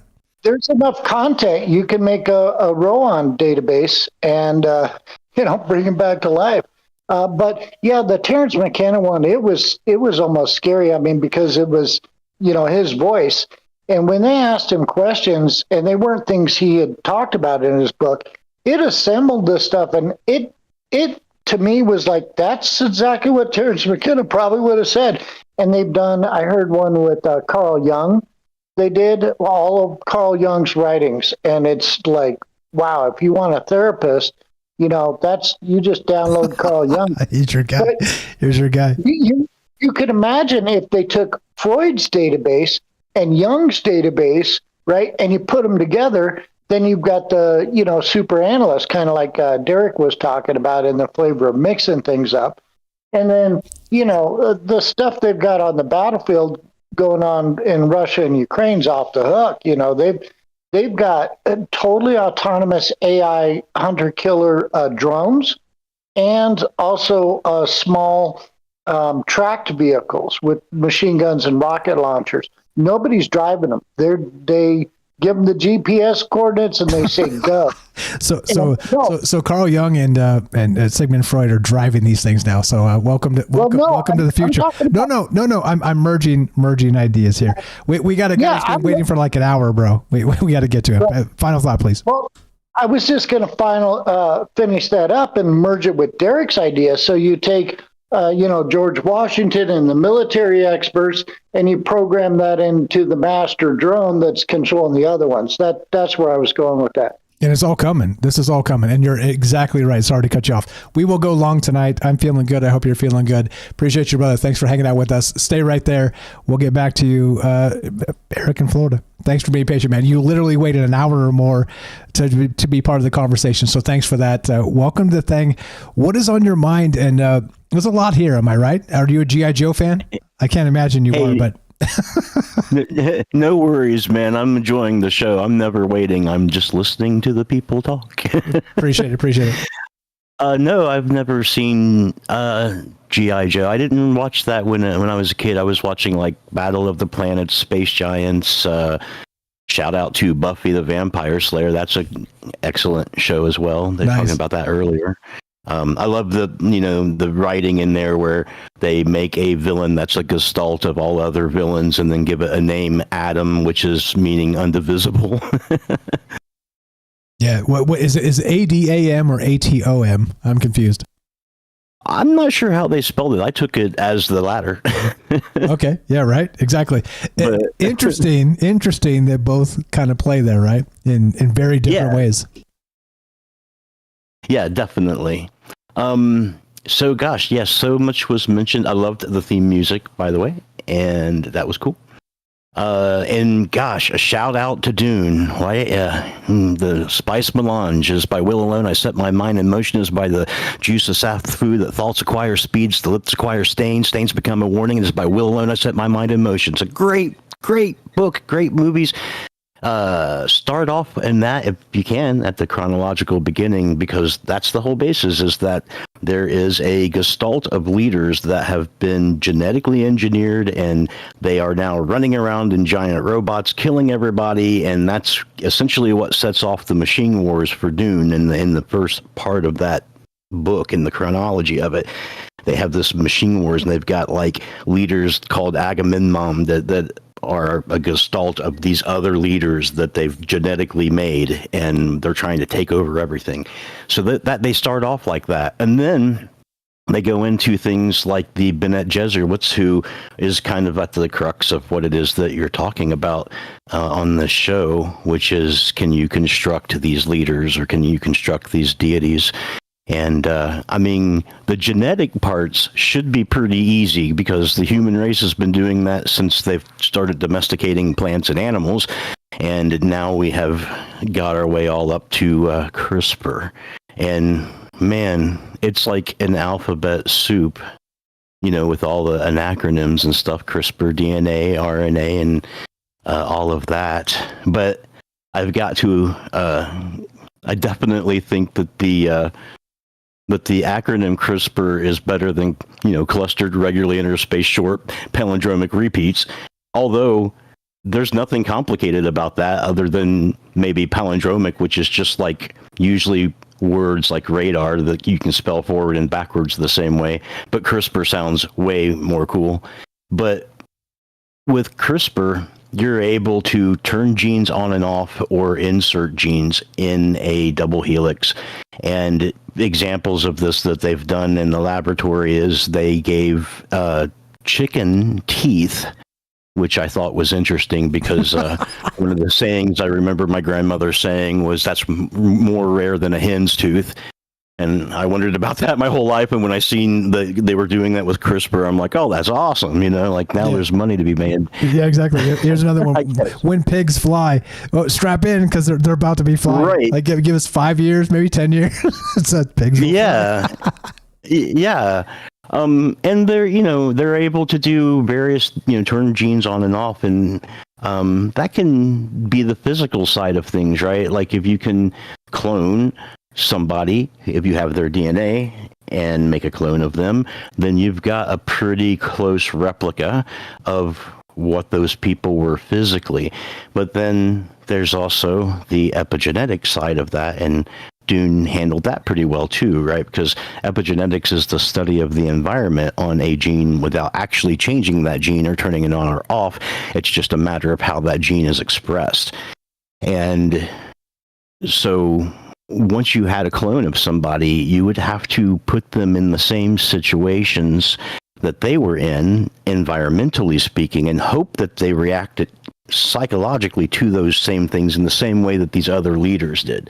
So even if you had a clone of Alexander, and even if you were training him, which is kind of what they were doing with Paul Atreides in Dune, they were training his physical side as well as his mental and all that.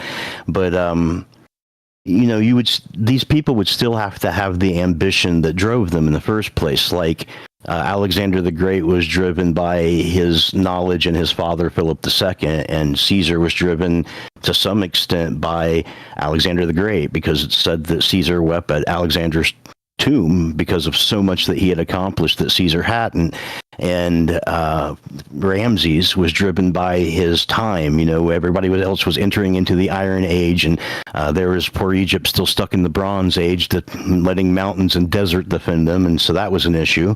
So these guys were all driven by the things that were going on, and that's what allowed the epigenetics to kick in ancestral memories and kick in all the extra things and have their genes express just in the right way.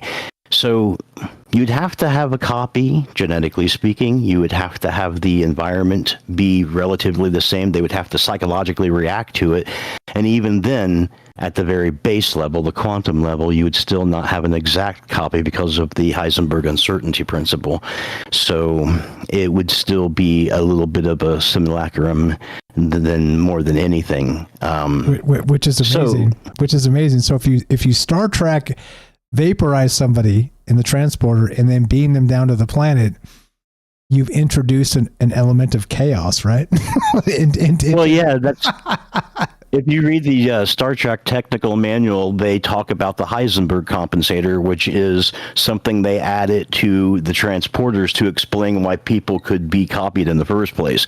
Because the hard science problem with that is the Heisenberg uncertainty principle. You don't have a tool in nature that you can use to manipulate this part of nature, because this part of nature is so small you can't handle it effectively.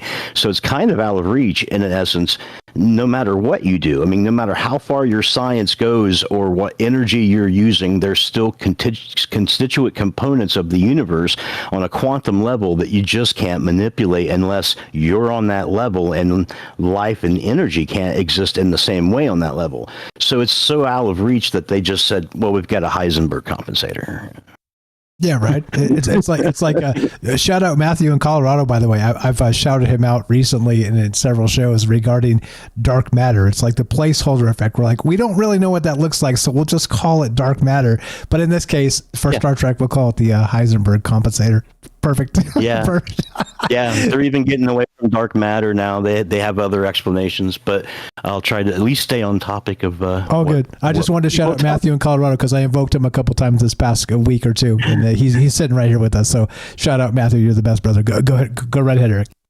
I definitely want to talk about dark matter at some point. But also, people had mentioned Akhenaten, which, of course, makes me think of the Amarna period. And one of the things about the Amarna period is the artwork.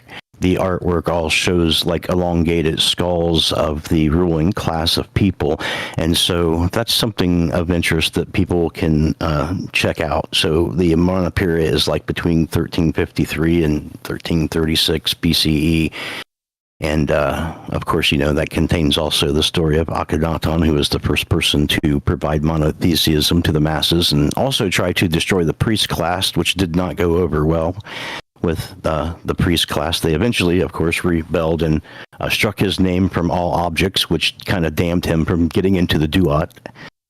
Well, but was he actually like left out? I don't know, right? Like that's the thing, right? Oh, like by their own theology, he was. Yeah, but cosmically, was he or was he not? Yeah, I don't know. Yeah, exactly. That becomes a thing. I would imagine the priest. Yeah, I mean the hubris of the priest class of that time probably didn't control the cosmic forces, so I'm guessing he got in.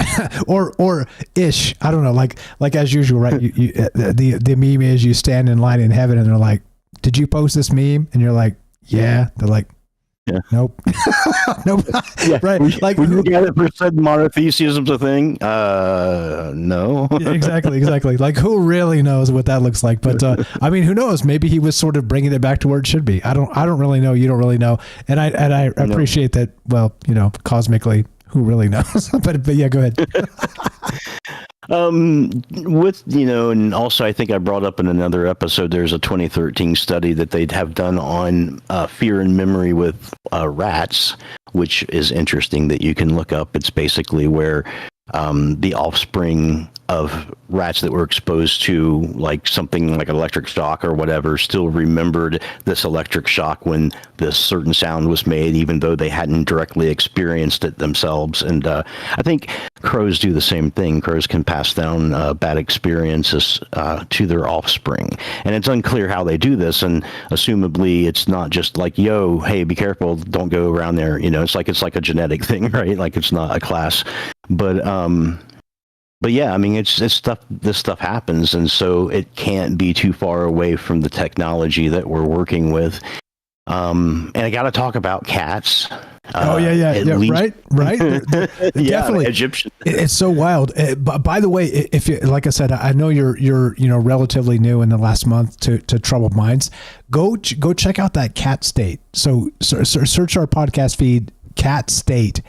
It's okay. Wild. It is wild, and it is probably very in line with what you're about to say. I'm reading your mind, and this is the thing, right? We have these troubled minds that kind of like sync together. I have a feeling I know kind of what you're about to say, but prove me wrong. Go ahead, sir. Okay. I won't know until you let me know. So I was just going to say that like the whole cat cemeteries have been around since 1000 BCE. So at least for 3,000 years, possibly longer, we have found examples of whole cemeteries devoted to mummified cats. And when archaeology started getting under its way in the 1800s, by the 1890s, there's an example of one cargo shipment that was sent to England from Cairo. And just one shipment of these mummified cats, there was 180,000 of them in this one cargo shipment. There's also reports of the number of mummies that were found were in such a huge supply that trains were using them to get fire started in their coal chutes when they would fire up a train, and that they had so many of them. So some have even speculated that perhaps these cats were being bred for sacrifice and, ritualistically killed and sacrificed and then mummified. But that's just debatable. That's what some people have said. I have no idea. But the whole idea of the importance of a cat to the Egyptians in terms of a spiritual quality and a divine quality is certainly also there in the history and more prevalent than anything like that, in my opinion. And, this is something that a lot of ancient societies have, like the Romans, for instance. The ancient Romans, they used to have a holiday called Supplica Canum, which is translated punishment of the dogs. And like literally every year, they would go and gather up stray dogs and kind of crucify them and parade them around.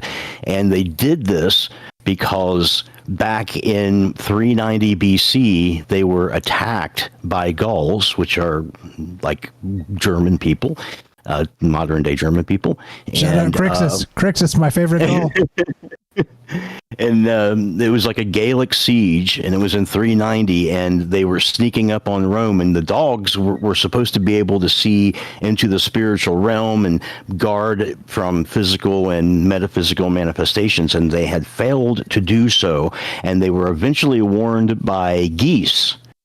And so somehow from that point on, they started this celebration, if you call it that, where they would punish dogs once a year for not alerting them.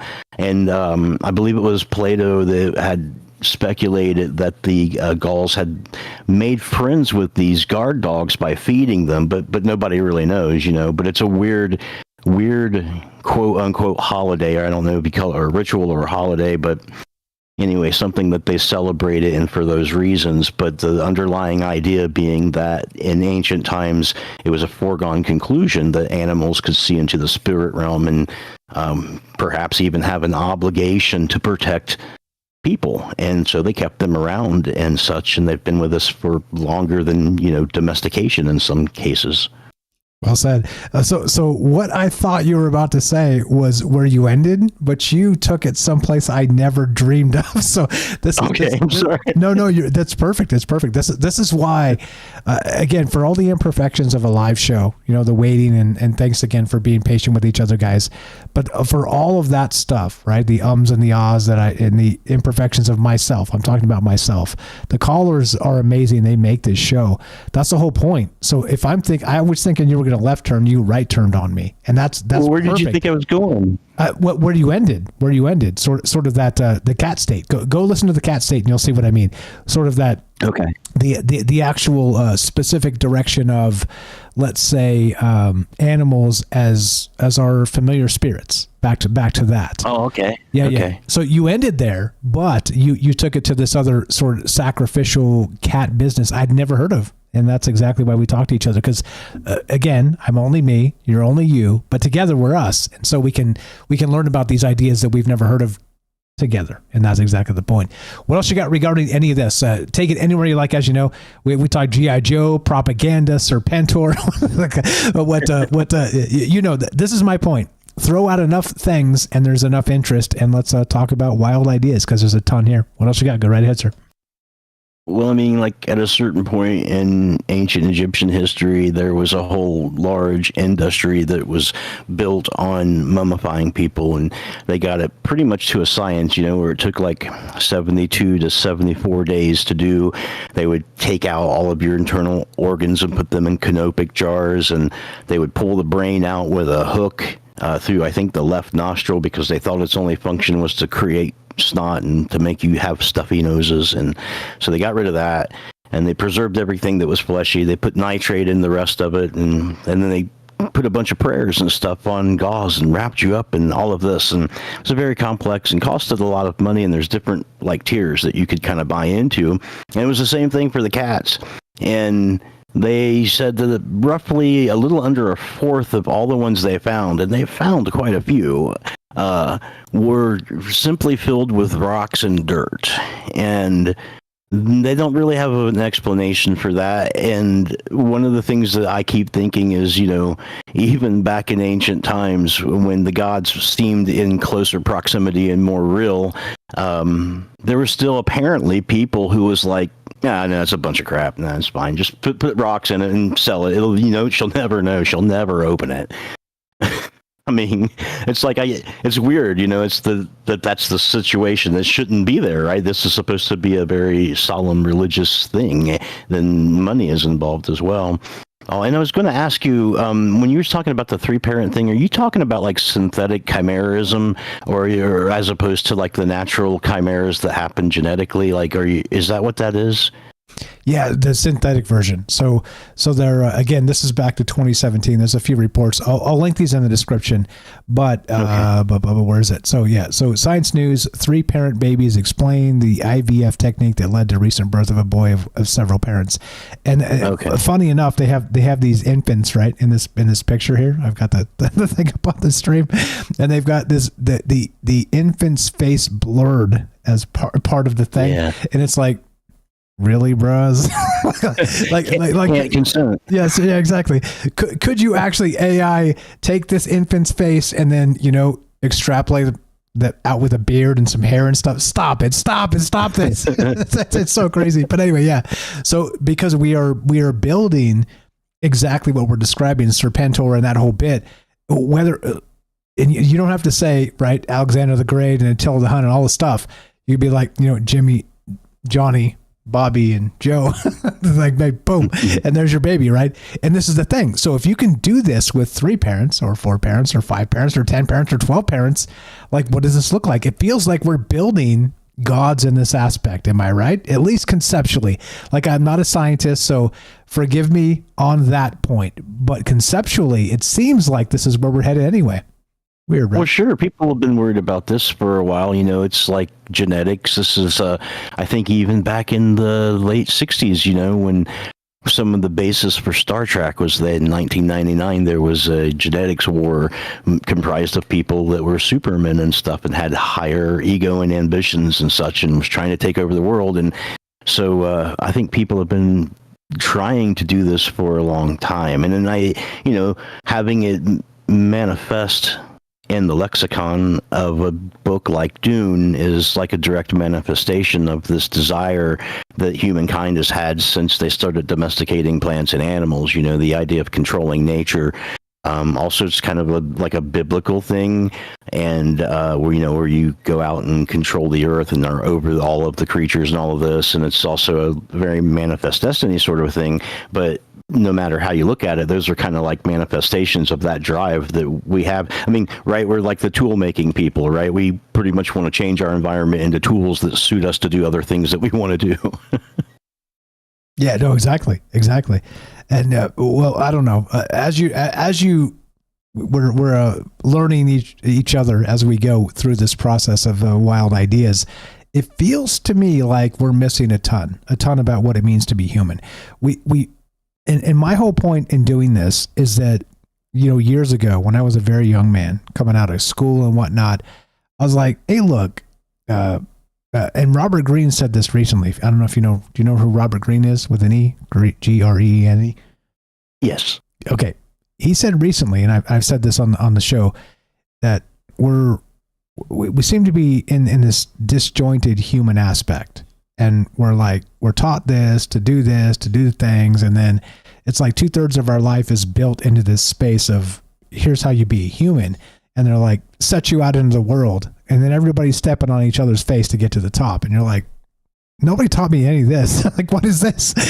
and so in that philosophical capacity, there's a larger problem here is that, you get to, Carl Jung also said it too, right? Like life starts at 40 and everything up to that point is just research, which is basically, as I've been describing, which is why I embrace ideas and people, and let's talk about these things, because there's things I'm missing, there's things you're missing, there's things we're all missing together. So what are we missing collectively? We have a massive problem here. We have a massive problem of what it means to be human that hasn't been accurately defined yet. So let's define it.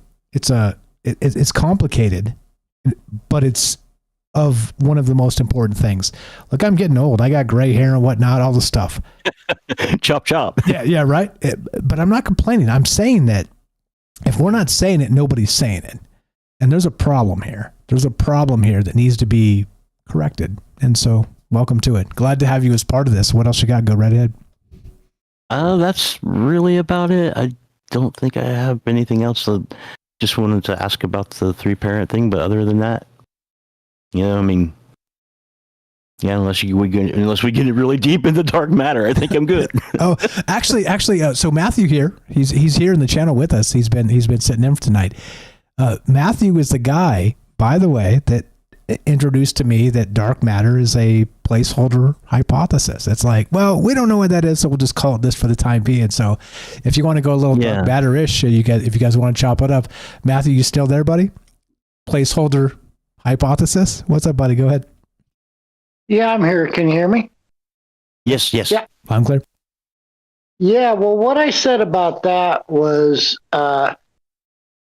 basically when they were realizing that space is expanding faster when it shouldn't, and they couldn't account for their equations with gravity and how things were working, and they're like, our numbers are way off here, boss. And one of them said, well, how much are they off by? And so they get the whatever 80%, and they say this much, and they say, all right, well, we're going to create this thing called dark matter, and it's going to have this mass, and just divide it into that amount so it comes out perfect, and it'll balance all the equations, and then we'll say our equations are still right. So it's Yeah. There's so it's got an interesting history. There's like a little difference between dark matter and dark energy, but But like what you were talking about was dark energy, and you're absolutely right, because it is just a placeholder. Basically, they're looking at something, they're seeing it happening, they don't know what it is. They can math it out, but they don't know what it is, and so they just say it's dark energy. They don't really know, and that is misleading, because for a long time it's thrown people off of how we try to figure out what the heck that is. And recently, and basically just it goes back to Einstein. When Einstein was doing his relativity theorems, one of the things he noticed was that depending upon how he did his equation, either there was going to be enough mass in the universe for everything to come back in on itself and there'd be a big crunch and maybe another explosion, right? Or it was going to be balanced the other way, and it was just going to go off into infinity, and there'd be like a heat death kind of a situation. And he didn't like that. Einstein didn't like that. He didn't think that the universe was like that. He thought the universe was static and should be static, and that God made it static. So he introduced what he called his cosmological constant, which was represented by the Greek symbol lambda. And it was literally an equation to balance out the difference in the other equations. And then later on, as you pointed out, Hubble had found out that the galaxy was indeed expanding. And then later on in the 90s, they seen that it was expanding faster and faster. And the faster and faster part was like, oh, what's going on? Like, there's got to be something fueling this that's making it go faster and faster. And they said, well, we better call it dark energy. But it was essentially like a runaway cosmological constant that Einstein had entered. He called that his biggest blunder. And recently, they have decided that might, in fact, there may not be any energy of that nature at all. What is likely possibly happening is that there are voids in space, and there are areas where matter clumps together in a web-like pattern and makes these things like the Great Attractor, which is part of this web-like pattern. And in between the webs is these big giant voids. And some galaxies are in these voids and most galaxies are not. And so from the perspective of being inside a void where they are starting to think that our galaxy is in relation to other galaxies in the universe, is that time dilation makes the outward edge of where that void is go slower in time than where we're at, giving an expansion effect, because time is actually happening faster in places where there's less mass, and it's happening slower in places where there is mass. So they've done some calculations with all of the mass that's in these web structures compared to the voids, and the difference in time dilation and how time would run relativistic to these two places is vastly different. And so from our perspective, it looks like the things are going faster and faster, but that's just relativistic to us. Yeah. I'm tracking. That makes sense. And I think, I was probably jumbling together the dark matter and the dark energy, and I'm agree and familiar with what you're saying, but I think it's also similar with the dark matter, because it's like basically the idea there is, well, we can't see it, we can't measure it, that's why it's dark matter. We can't ever observe it, but we can observe the consequences of it. Right. And we can infer it's there. It must be there, so I consider both of them this made-up scientific placeholders. And, they both are. Any dark thing is a placeholder, and it's like here. I like to think of dark matter like this. It's like I just went outside and I seen a duck and it quacked and I heard that duck and then it went by and kind of flogged me and I felt that duck. Yeah, okay, that's definitely a duck. Then you go inside and someone says, man, I heard you get flogged by a duck and I heard the quack of a duck, but I didn't actually see a duck, but I infer strongly that you had feathers all over you when you came in. I think you got flogged by one of those ducks. And it's kind of like that with dark matter, right? It's like there's an inference of matter, and it does everything that matter does. It bends space-time, it slows down time, and it bends light, and it does all of these things, but we can't see it at all. It doesn't have any baryonic interaction. So I think the first time we discovered this was with these things that we called Mon-Tues, which are massive halo objects that surround all galaxies. So in just about every galaxy at the center is a supermassive black hole, which is either active or non-active. And then there's the hub and then the galactic spiral arms. And then past that is like a halo of dark energy. And it's what keeps the spiral arms of that galaxy stars from flinging off due to angular momentum. Basically, it's like a plate, it keeps everything together. So anyway, that was like one of the first things that we observed, and we were like, wow, what's going on with this? Why aren't these things flying off into space due to our calculations and all? So they inferred there must be some mass we can't see, and everything from that point was inferred. Right. Well, but the thing is, I just for some reason think in more of a multidimensional universe model, and so who's to say that what they're calling dark matter and dark energy isn't the effects or consequences of like a membrane with between us and a different dimension or the next dimension, and that also explains how sometimes particles just come into existence and exist for a nanosecond and bleep out of existence, and they're like, where are they coming from and where are they going to? And it's almost like you're kind of talking about the quantum field at that point.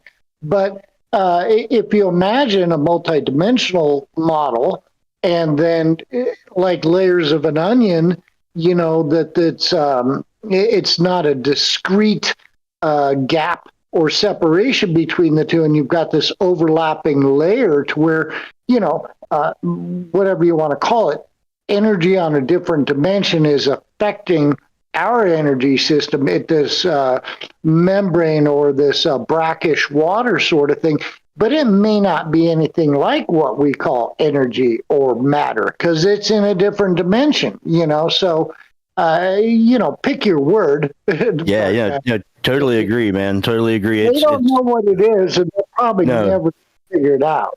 You can dress it up in math. You can dress it up in big words. You can dress it up in any way you want. But nobody at the end of the day is for sure, right? That's why these conversations are so nice and so interesting. Everything just makes you think of something else, right? Like you're making me think of 0-point energy, and you're making me think of, the fact that there is 0-point energy is a thing, and there's no real vacuum. And the whole reason behind the Large Hadron Collider is to make temperatures go up to the point where we can can separate the constituent components of atoms into their quantum pieces long enough to see what they are, because these are the things that is the quantum bubble froth that's going on in 0-point energy. And the only way we've ever been able to like mechanically control that or see that is through cyclotrons, these large hadron collider, like for instance. And that's the whole point of smashing them, right? It's not that you're trying to break them, it's that you're trying to increase the temperature back to close to the Big Bang kind of a thing, and that it forces the four forces of the universe apart, and you can see these things. With 0-point energy, these things pop in and out of existence so fast we can't really observe them. We can only feel the effect from what they do in the vacuum of space, but we can't really control it. So yeah, I mean, that's why these conversations are so interesting, because all of this ties together, man. What I'm having a brain fart, but the name of the guy that the original equations came up with that we get the 0 point from? No idea. No idea. The original guy that came up with the equations, the full equations, basically you have the stuff going forward and the stuff going back. The era of time, Stephen Hawking? No. No? I keep wanting to say Maslow, but I know that's Maslow's needs. I can't remember his name. I'll remember 1 minute after the call. But, right. 2 a.m. when you wake up to use the bathroom, for sure. But basically, he had this full set of equations, and in terms of energy we see and observe and detect and use, it works perfectly, the two variables and parts for stuff going in the two directions, kind of forward and back, okay? And that's typically how we think about everything moving, right? You know, photons, electrons, etc. So basically going in a vertical straight line, okay? Let's say north-south. Well, the actual equations have two other variables, and let's call them vectors. Are you talking about Maxwell?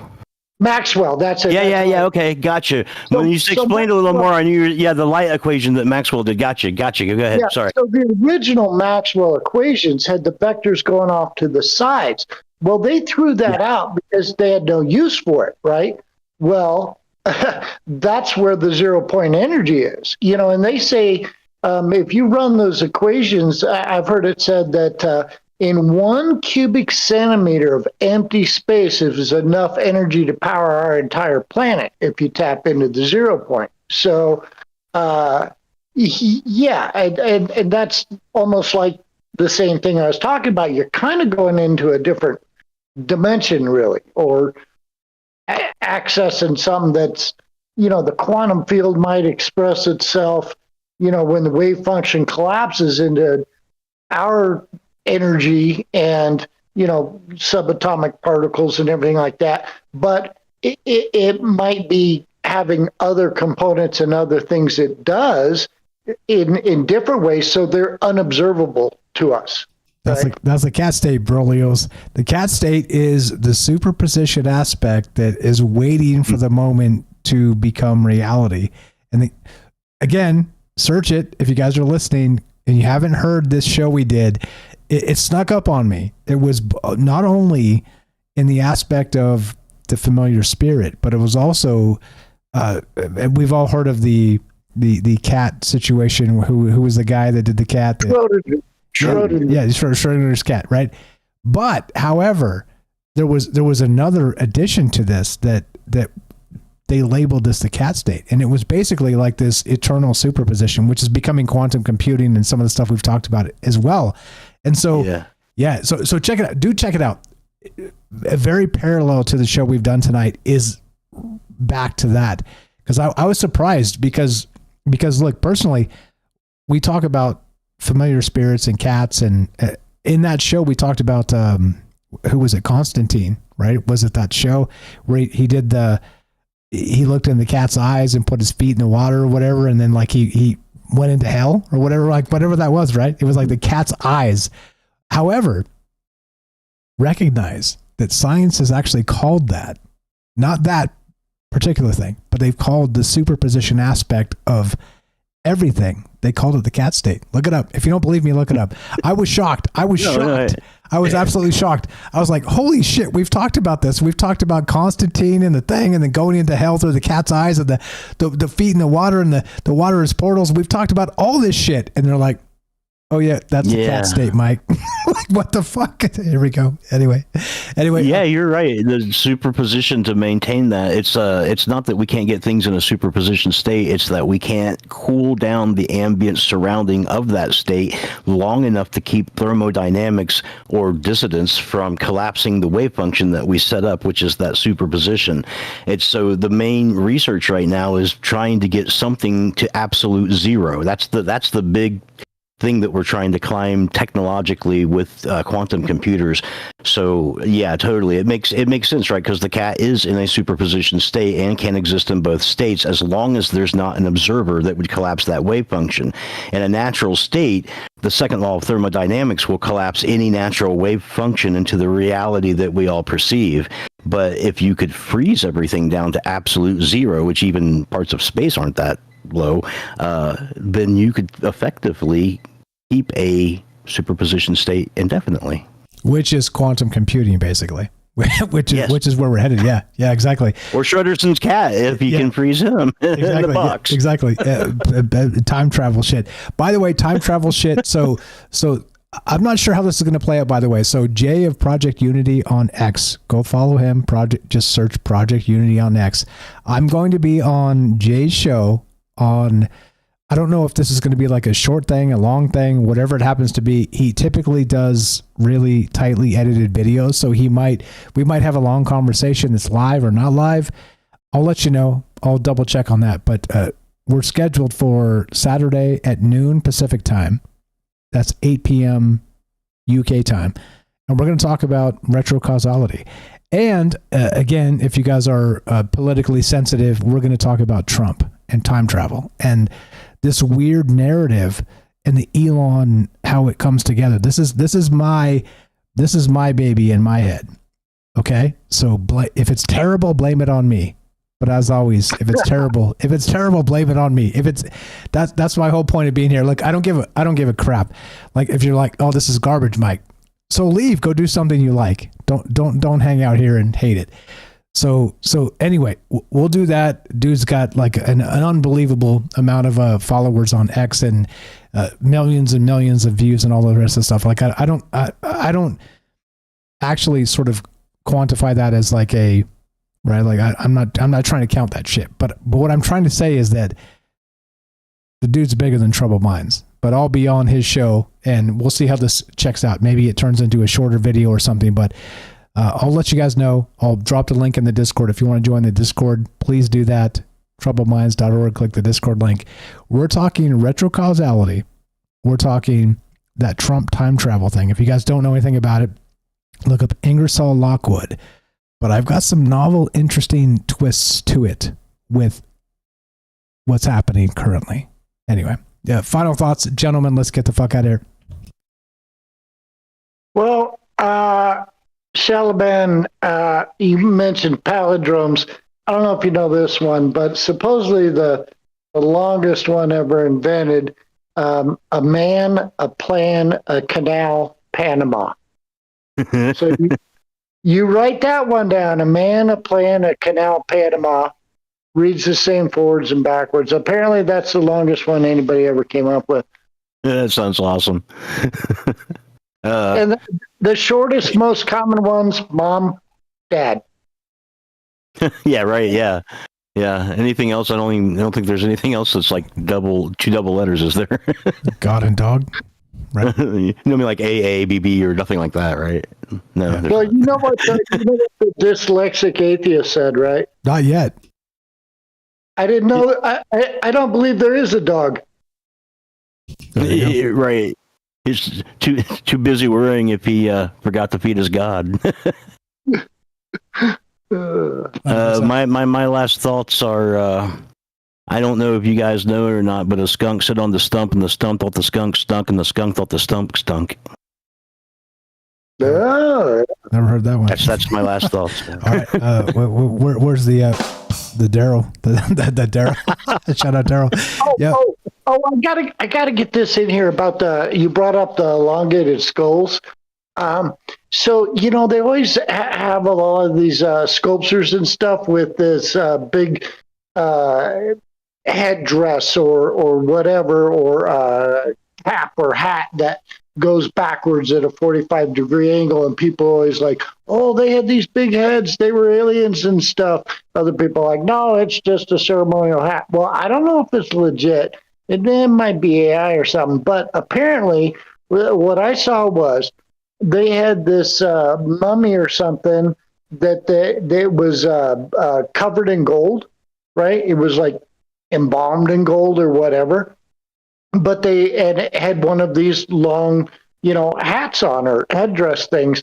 And apparently they did, X-rays or MRI or whatever the heck they did. And it had a skull inside that headdress or hat thing. And it actually had an elongated skull in this like old Egyptian pharaoh dude. So I don't know if it's legit, but I just thought of that when you were talking about. Bring us back to Akhenaten and Obama. Yeah. Wild stuff. Yeah. That's. I'm sorry. That's what I meant by the Amarna period. And the Amarna period is where all of the artwork that depicts the pharaohs having long skulls like that, it comes from that period of time. And you can. And there's also there's been island. Groups of people who live on islands who do skull deformation, and it's also can be an example of that. So those things actually exist and could very well be. It could be, but then again, in almost every religious person in any religious religion in the whole wide world throughout time, if they were the head of that religion or important in that religion, they all had a special hat. Right. Which is a whole other show for a whole other time. You're right. All right. Last one. I just saw this 5,000-year-old Egyptian thing that they found that it's a wooden airplane. It doesn't even look like a bird. It looks like the balsa wood, glider planes you got as a kid. It's got airplane wings, an airplane tail. Exactly. It's an airplane. Legit 5,000-year-old wooden. Basically a kid story, a glider. There you go. I'll say it. Ancient astronaut theorists say yes. You guys are the best. I'm dropping you down. Eric, you're the best. Matthew, you're the best. Thanks for sitting in. Thanks for being part of this. Please. This is the whole point of the show. There's a lot of points of the show, but one of the most important points of this show is to build a network, is to talk to people, is to consider ideas that you've never considered before, is to think outside of the box, is to help each other. And so if you're not doing it, if you're not doing this, you're hurting my feelings. Okay. There's a lot of amazing people that have helped me, that have helped us with these conversations, that will continue to help us. God willing, cross your fingers. troubledminds.org/friends. Really, really, really. I mean it. This is not a contrived thing. This is literally what makes this show go. Okay. And look, I know many people out there can, I don't know what, like cut to the chase and do binary politics and call each other names and be stupid and shoot to the top. We don't have to do that. Look, we're proving in real time you can create a space on the internet, on the wide world web, where people understand each other, where people think about ideas together, non-linear, open-ended, and can leave without a conclusion and then come back the next time without expectations. You get it? And I think, again, I could be wrong, because I'm wrong a lot, many, many, many times, and I'll continue to be wrong. I defer truth in all ways. But I could be wrong here again. But maybe this is what we've been missing as humans. No judgment. Thinking about ideas in a wider sense, as everybody says, oh, we're doing a deep dive. Cool, awesome, do it, get it. We're doing a wide dive and asking the questions of what we're missing. troubledminds.org/friends. Please look at all these amazing people that have been part of this conversation. This is an in list, not an out list. You belong on this. If you help this conversation one iota, you belong on this list. I just need to know. troubledmindsradio@gmail. Send me an email. And many of the people that are here can back me up.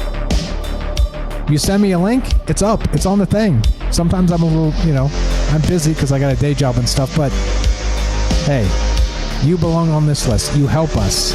You help this conversation. You help these ideas that are more wide, less deep, because I think there's things we're missing. And there's things I'm missing. There's things you're missing. So let's talk about them.